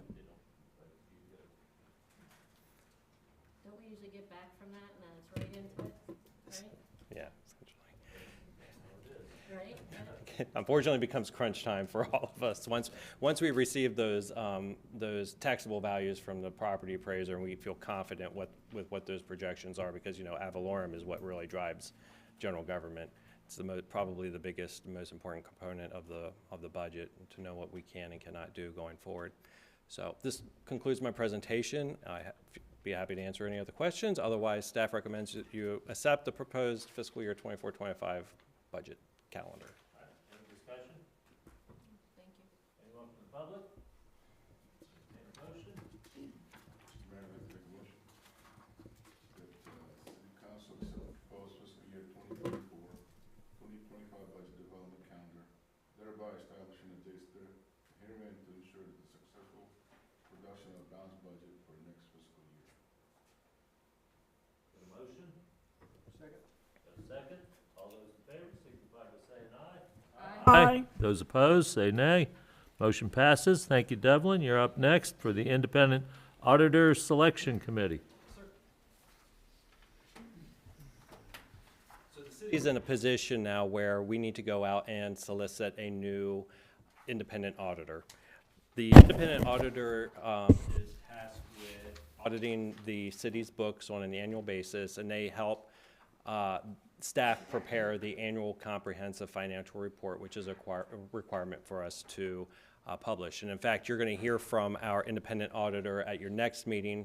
She's going to present our annual financial status, and you'll receive your To give you a little bit of background concerning our current auditor, McDermott Davis and Company has been the city's independent auditor since 2014. The contract expired and it had a couple renewals, which the city took advantage of. Then the city decided to extend the contract a couple more years in order to provide continuity while the staff worked diligently on implementing the new financial software, which we call it an ERP, or Enterprise Resource Planning Software. That project has come to an end, so now it's a good time for us to go out and solicit a new auditing firm. The auditing solicitation process is mandated by Section 218.39 of the Florida statute, so they lay quite a few rules for us to follow as we proceed through the process. And it's staff's goal to have a contract awarded by July 31st of this year in preparation for an interim audit that would be required in late September, early October. So Florida statute requires that an auditor selection committee be formed in order to recommend the firms to the council and to ultimately recommend the top performing firm for contract award. The statute requires a minimum of 3 members, and 1 member must be a council member, and that member would serve as the chair of the committee. City employees are prohibited from serving on the committee as a voting member, but we can be there to provide advisory or background information to help the committee along the process. The committee is tasked with some important functions. First, they establish the evaluation criteria in which the firm would be selected. They sanction the request for proposals to be advertised. They evaluate the proposals and provided by the qualified firms. And then the committee ranks and recommends no fewer than 3 firms to the city council, and they will recommend the top firm for contract award. So this is all pursuant to Florida statute. In your agenda memorandum, there is a tentative committee schedule that is flexible depending on the availability of the committee members. But overall, we're looking to, in March, for the committee to independently review the draft scope and evaluation criteria that we've already prepared to help expedite the process. Obviously, we're not going to ask the committee to start from scratch. We're going to have something for them to evaluate and tweak as appropriate. And then the committee would meet to discuss and finalize that scope and evaluation criteria. And at that point, the committee will direct the city's procurement administrator, David Santiago, to advertise that solicitation for RFPs. We expect that'll probably take a little more than a month, and then in May, we hope to receive the RFPs from the qualified firms, and again, the committee would be asked to independently review, evaluate, and rank those proposals. The committee will meet a second time to do the final rank in order of preference, 3 firms for the council to consider, with the top one being recommended for award. At this point, the committee may also decide, okay, hold on, we're not ready to make a recommendation. We'd like to get presentations from those firms, so the committee can request presentations, and that would be proposed for June. And again, the process would move forward, and they would bring a recommendation to City Council. So to kick off the process, there's 2 steps right now that we're looking for direction on from City Council. The first is to appoint 2 or more community volunteers to serve on the committee, and the second would be to appoint a council member to serve as the committee chair of the selection committee. To help expedite the process, staff did reach out to 2 individuals that we thought would be valuable members of the committee, one being Mr. Bernie Lafise, who happens to be a CPA, and then the other Mr. John E. Crowther, an attorney.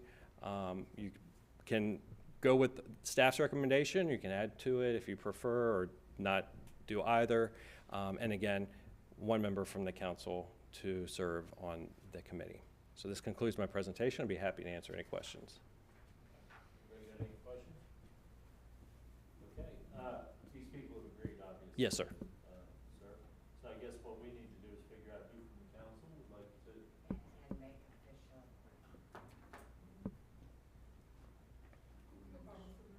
Yeah. I would like to appoint.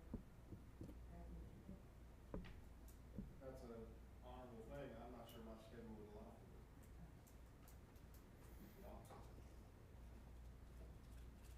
Okay, anybody else interested? What's the schedule like? Do we know that? I mean times of the day, not dates. So the tentative schedule that's in the agenda is during the day, but staff is amenable to meeting at night if that's necessary. I work during the day. That's true. Yeah, that's on call. I'm on call at least twice a month for a whole week at a time. I appreciate the honor, but that's really my schedule doesn't allow. Yeah, no, I know. Appoint me. I can be flexible. I'll step up too if you don't want to. I mean, you got the TPO, right? So we need to divvy out the duties here. Lisa, you don't want to do it, Fran? Larry? I mean, it ends in what, June or July, so, you know. So, right. Maybe 4. And it's staff's intention to do as much heavy lifting as possible and to Yeah. present to the committee members on a silver platter, you know, a recommendation that they can run. It'd be a good experience. I can move my schedule around, so I'm okay with that. Okay, so we need a motion, right? I make a motion that we. Hold on before you do. And we, in the same motion, we can include these 2 people. So I make a motion to appoint the volunteers of Mr. Bernie Lafise, okay, and Mr. John Crothers, the attorney, and Councilmember Kelly Marks to chair this. Okay, got a motion? Yes. Second. All those in favor signify by saying aye. Aye. Those opposed, motion carries. Let's move on to item number 9, report Thanks. city manager. I'm too new. You're doing awesome. Huh? You're doing awesome. Yeah.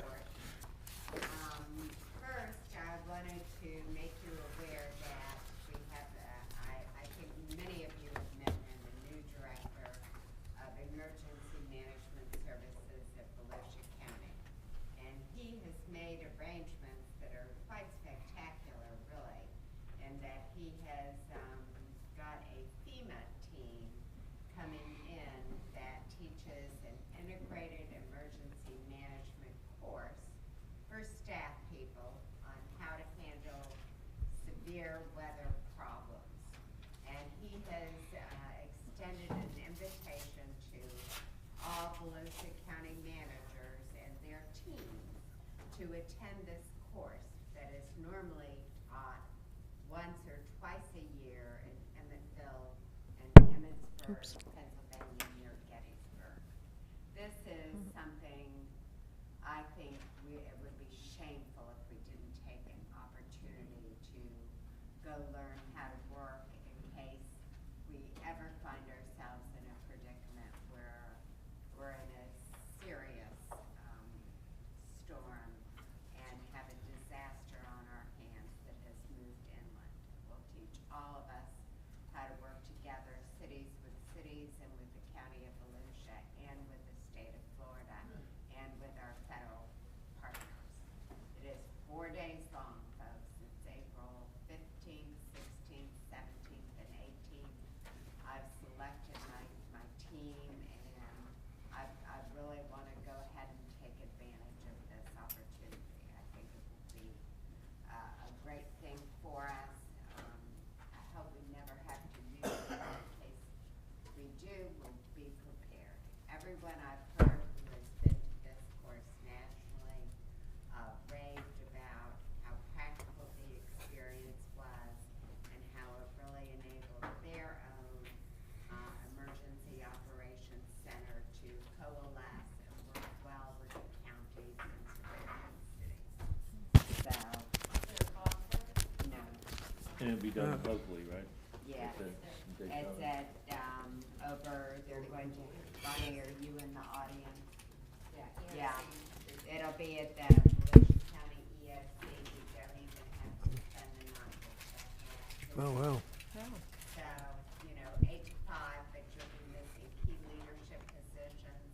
These will be the same people who work in your EOC and direct all the staff. So, it's a great opportunity, very thankful for it.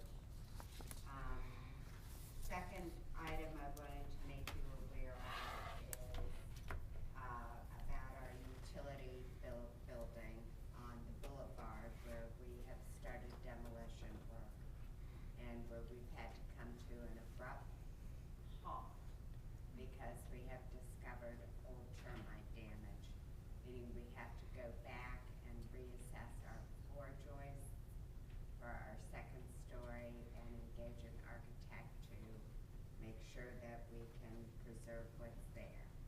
So if you're wondering how come everything's not going anywhere fast, that's why. So, we need to plan twice and build once. So here we are. Another item I wanted to make you aware of, and I know Ms. Marks is aware of this, I'm sure others are, about the number of complaints we get from people about having trucks on their local street. And really in the city, we have designated truck routes.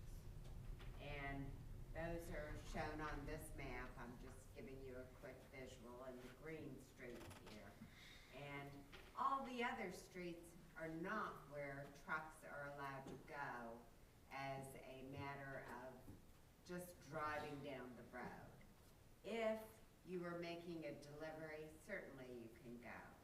If you have to go down the street to get to another street, as is the case in much of residential Orange City, you certainly can. Our garbage trucks must go down these roads, so there's a lot of truck traffic on these roads. But based on the increasing number of complaints that we have picked up, particularly on Facebook, we have put together a multi-pronged approach for dealing with this.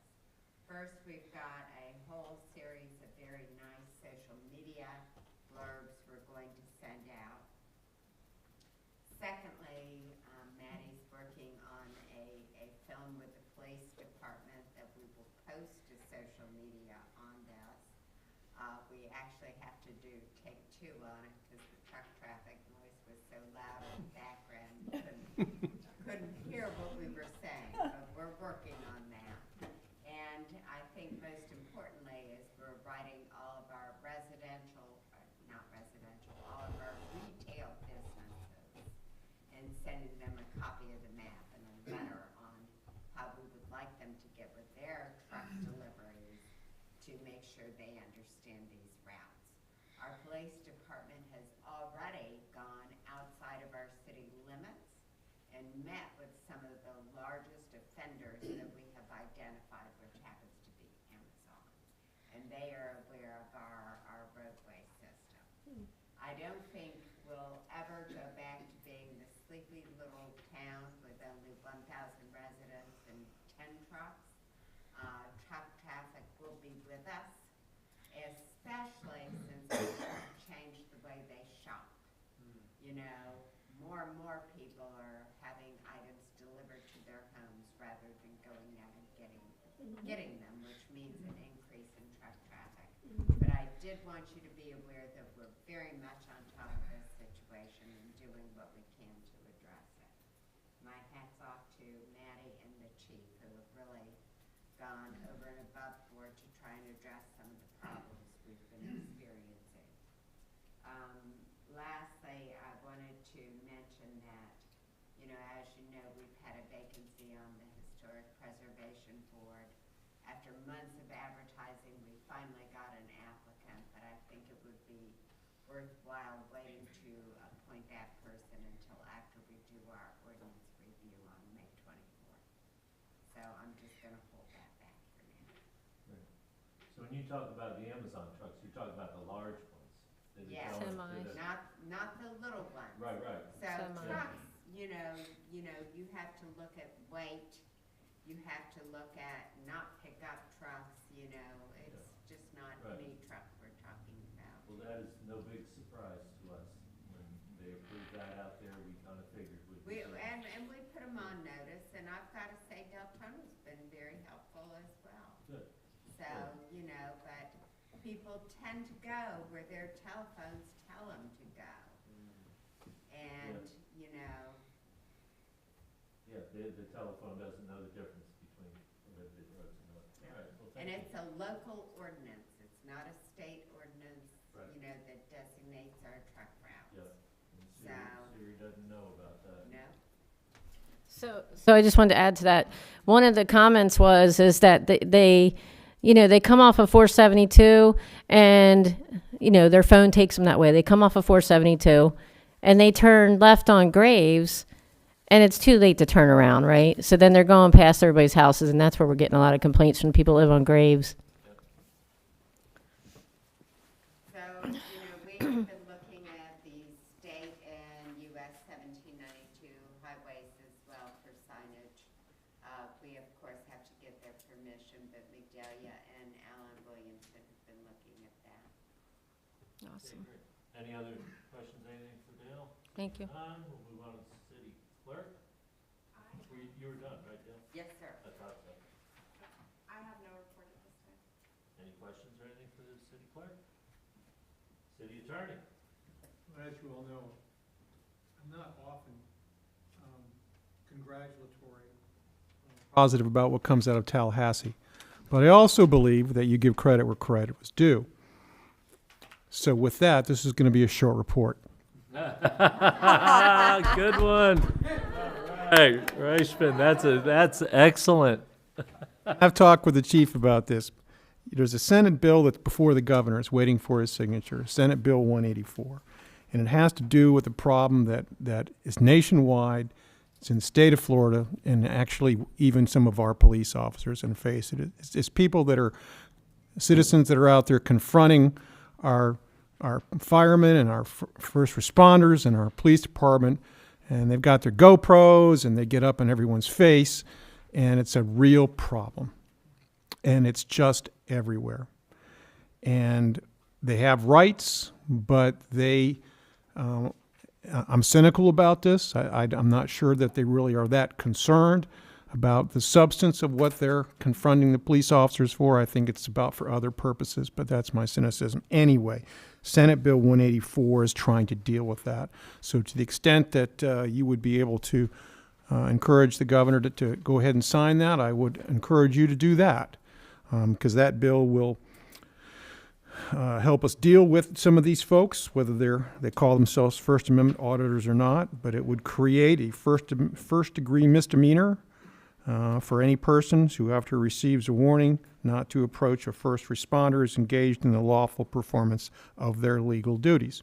And it goes on, but that's the gist of it. So I'm hoping that'll become law, and I hope it will make a difference for the sake of all of your police officers, your first responders, and including your fire department. So that's what I wanted to point out. So good for them. Any questions for Mr. Reichman? Speaking of the legislature, our three asks for our fire, police, and public works department have all made the list, the appropriations list. Excellent. From what I understand, it's because it changed. So we'll see. The governor can still line item veto like he did. Hoping he loses his red pen. Yes, like he did last year, you know. Yeah. Yeah, yeah, well, it helps. Phone calls help. Okay, so, Is that list public, like? Yes, I can email it to Yeah. everyone if you'd like. So, okay.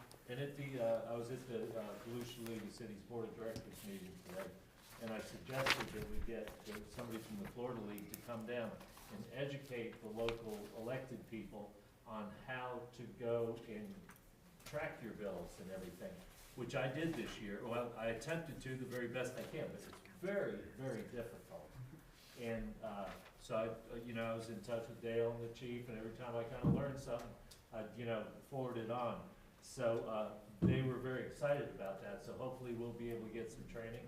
So we'll know how to track these bills and appropriations and so forth in a decent manner. Okay, where are we here? Yep. Okay, new business, anybody have any new business? Oh. Yes, sir. I've been attending the Rotary Club meeting. They have a 5K run, Pat Nordy got the 5K run, that I was wondering whether or not the council wanted to participate in that. And if so, I spoke with the city manager about it, and in the past, the city has done that. Can we continue to do that? And not as for a sponsorship, but pay for 10 to 15 runners to participate in. Or to pay for other runners? City runners. Oh, from a So city standpoint. what we did last year, remember, they came in front of you and they made a pitch. And based on that pitch, you all joined the Breakfast Rotary. And, sadly, when you joined the Breakfast Rotary, we stopped getting emails and stuff from them. So, Kaylee got that fixed. But we're, the next thing you know, they're hitting Lisa up, who's your appointment to the Breakfast Rotary, and me, saying, how come you all aren't participating this year? So the sponsorship is $2,500. I'm just saying, and you get 2 tickets. But what we did the prior year is we put out a call to council members and to staff who wanted to be runners in it, and that's like $39.03 per person.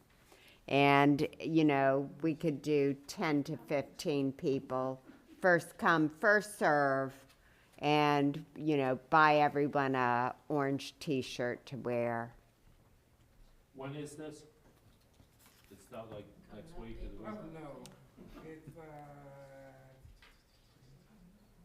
The end date is April 12th for the last day to register. Okay, so we can And come back to us at our next meeting.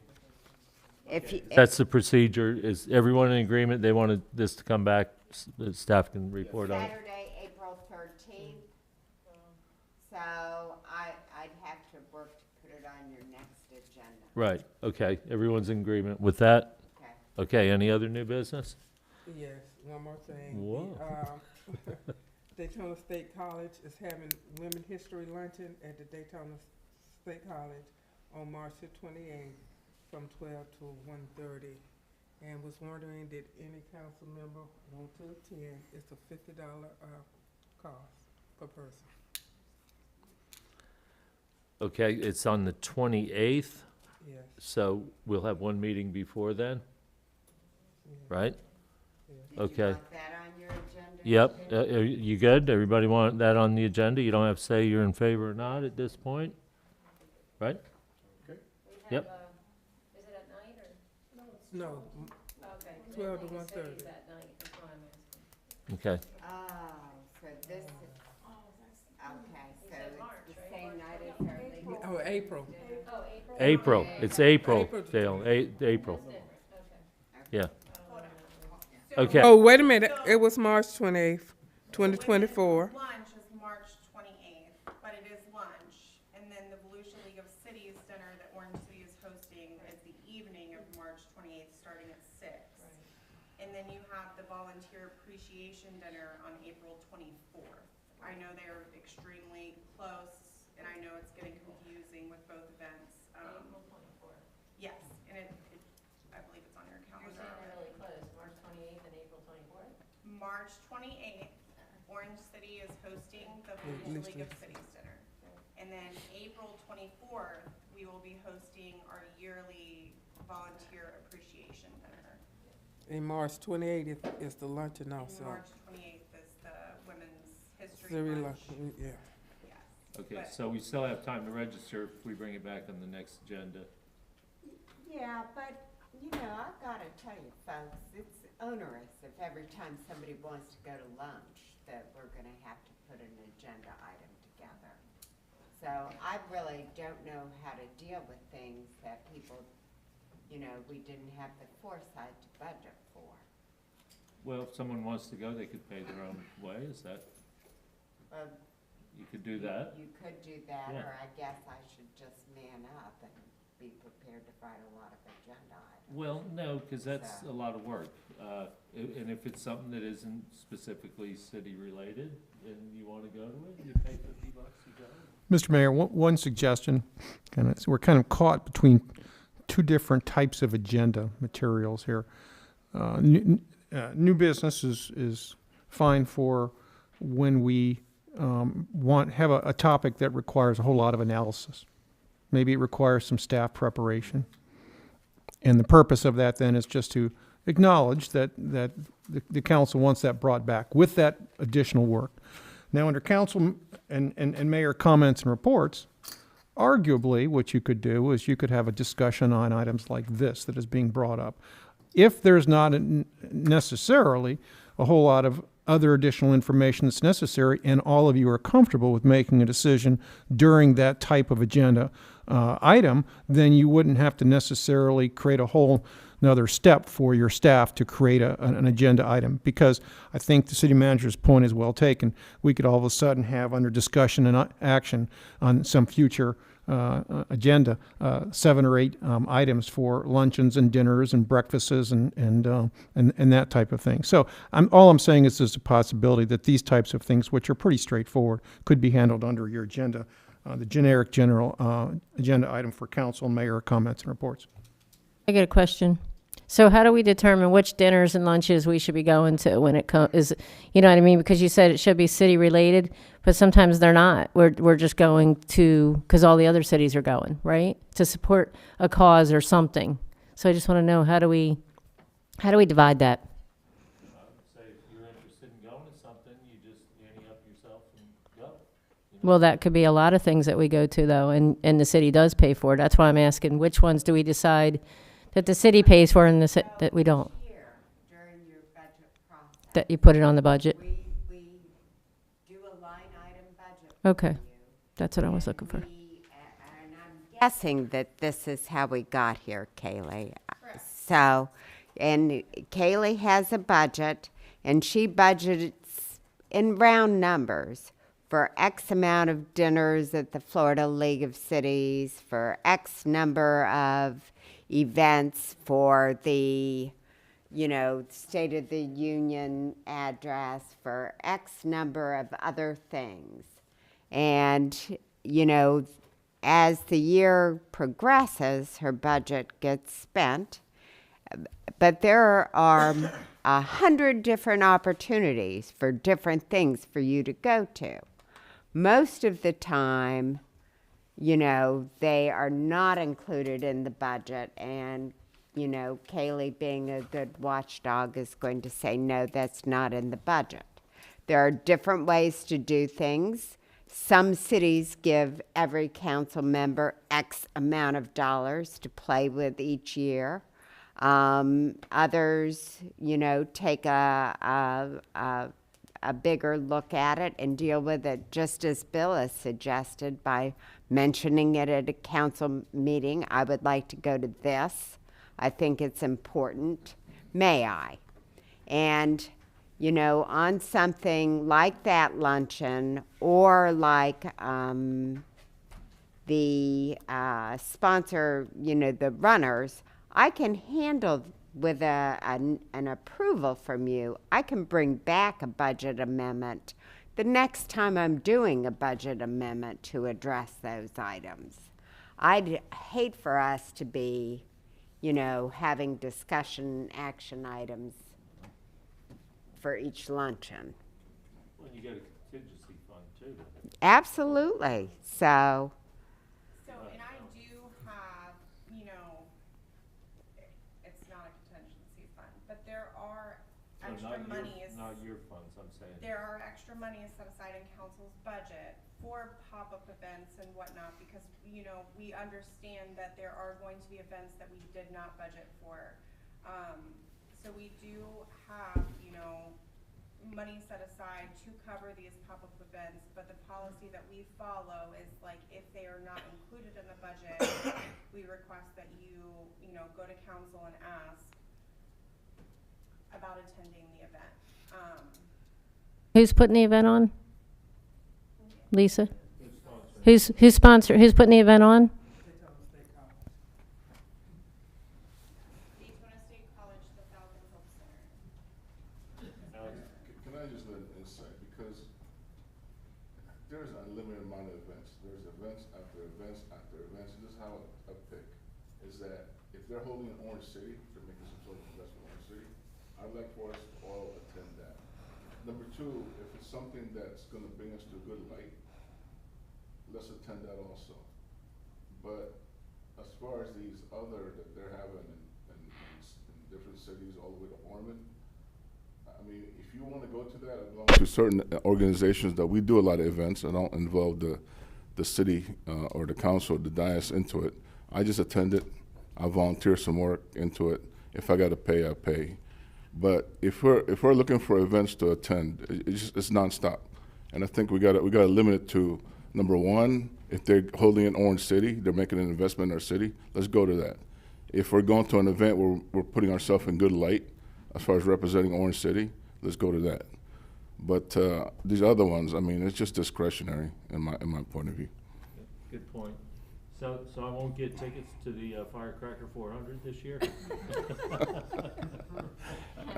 We gotta bring that in front of council. Yeah, right. So I can I disapprove. don't have the nerve to. I would like to make a suggestion for Ms. Stafford. Maybe go this year and check it out and see what it's about and see if it's something that does represent, that if you're going to represent Orange City and you go there and feel that it's needed, then ask to come back on a future budget for next year. That's my suggestion. Maybe I'll go with you. Pay it for it myself. Okay, so we'll move on from new business, the approval of minutes. We've done that. And anyone have any comments tonight? Seeing, Mr. Popello? Yes, sir, thank you. We still got plenty of time. No, we don't. It's almost 10 o'clock. I know, but I'm so used to the 11 o'clock hour that. yeah, you're not making any friends up here. That's okay. Wasn't here for that. Yeah. Thank you for just allowing for a little bit longer. And really a joke. We did a lot of good work last time. And it was late.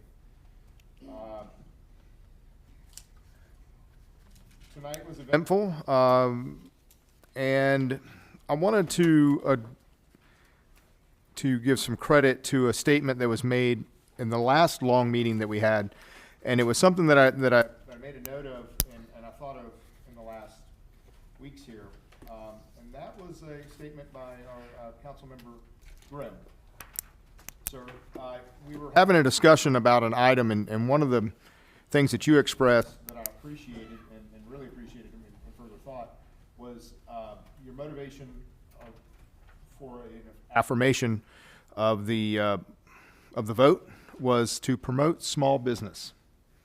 And I do appreciate that. Very quick point of reference and motivation for that thought for me is that my mother and father never worked for anybody else.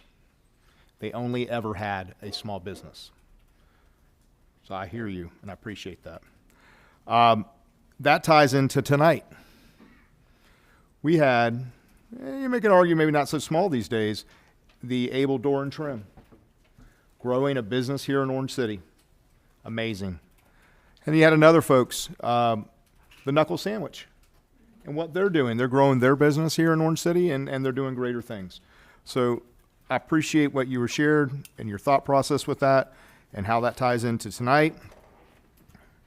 And another passing point from last meeting, and it was actually a citizen who came up, who did not come up with a pink slip, but she walked up here when we had a break, because it was so long that we had actually a break, right? And she had an excellent point, and I wish she was here tonight. I didn't see her. But the point she made, and I'm going to paraphrase it, was things cost so much more to maintain than they ever did to initiate it. So that's a cautionary tale about things that we have stewardship over. We got a lot of great ideas, and there's a lot of things that are presented to us that have noble intentions, but it's a greater responsibility along that way once we make that decision. So that was a citizen that came up with that, and I thought it was an excellent point. And the last thing is that I appreciate everybody who was here tonight, the people who spoke, and the council who served, and staff. Thank you. Yep.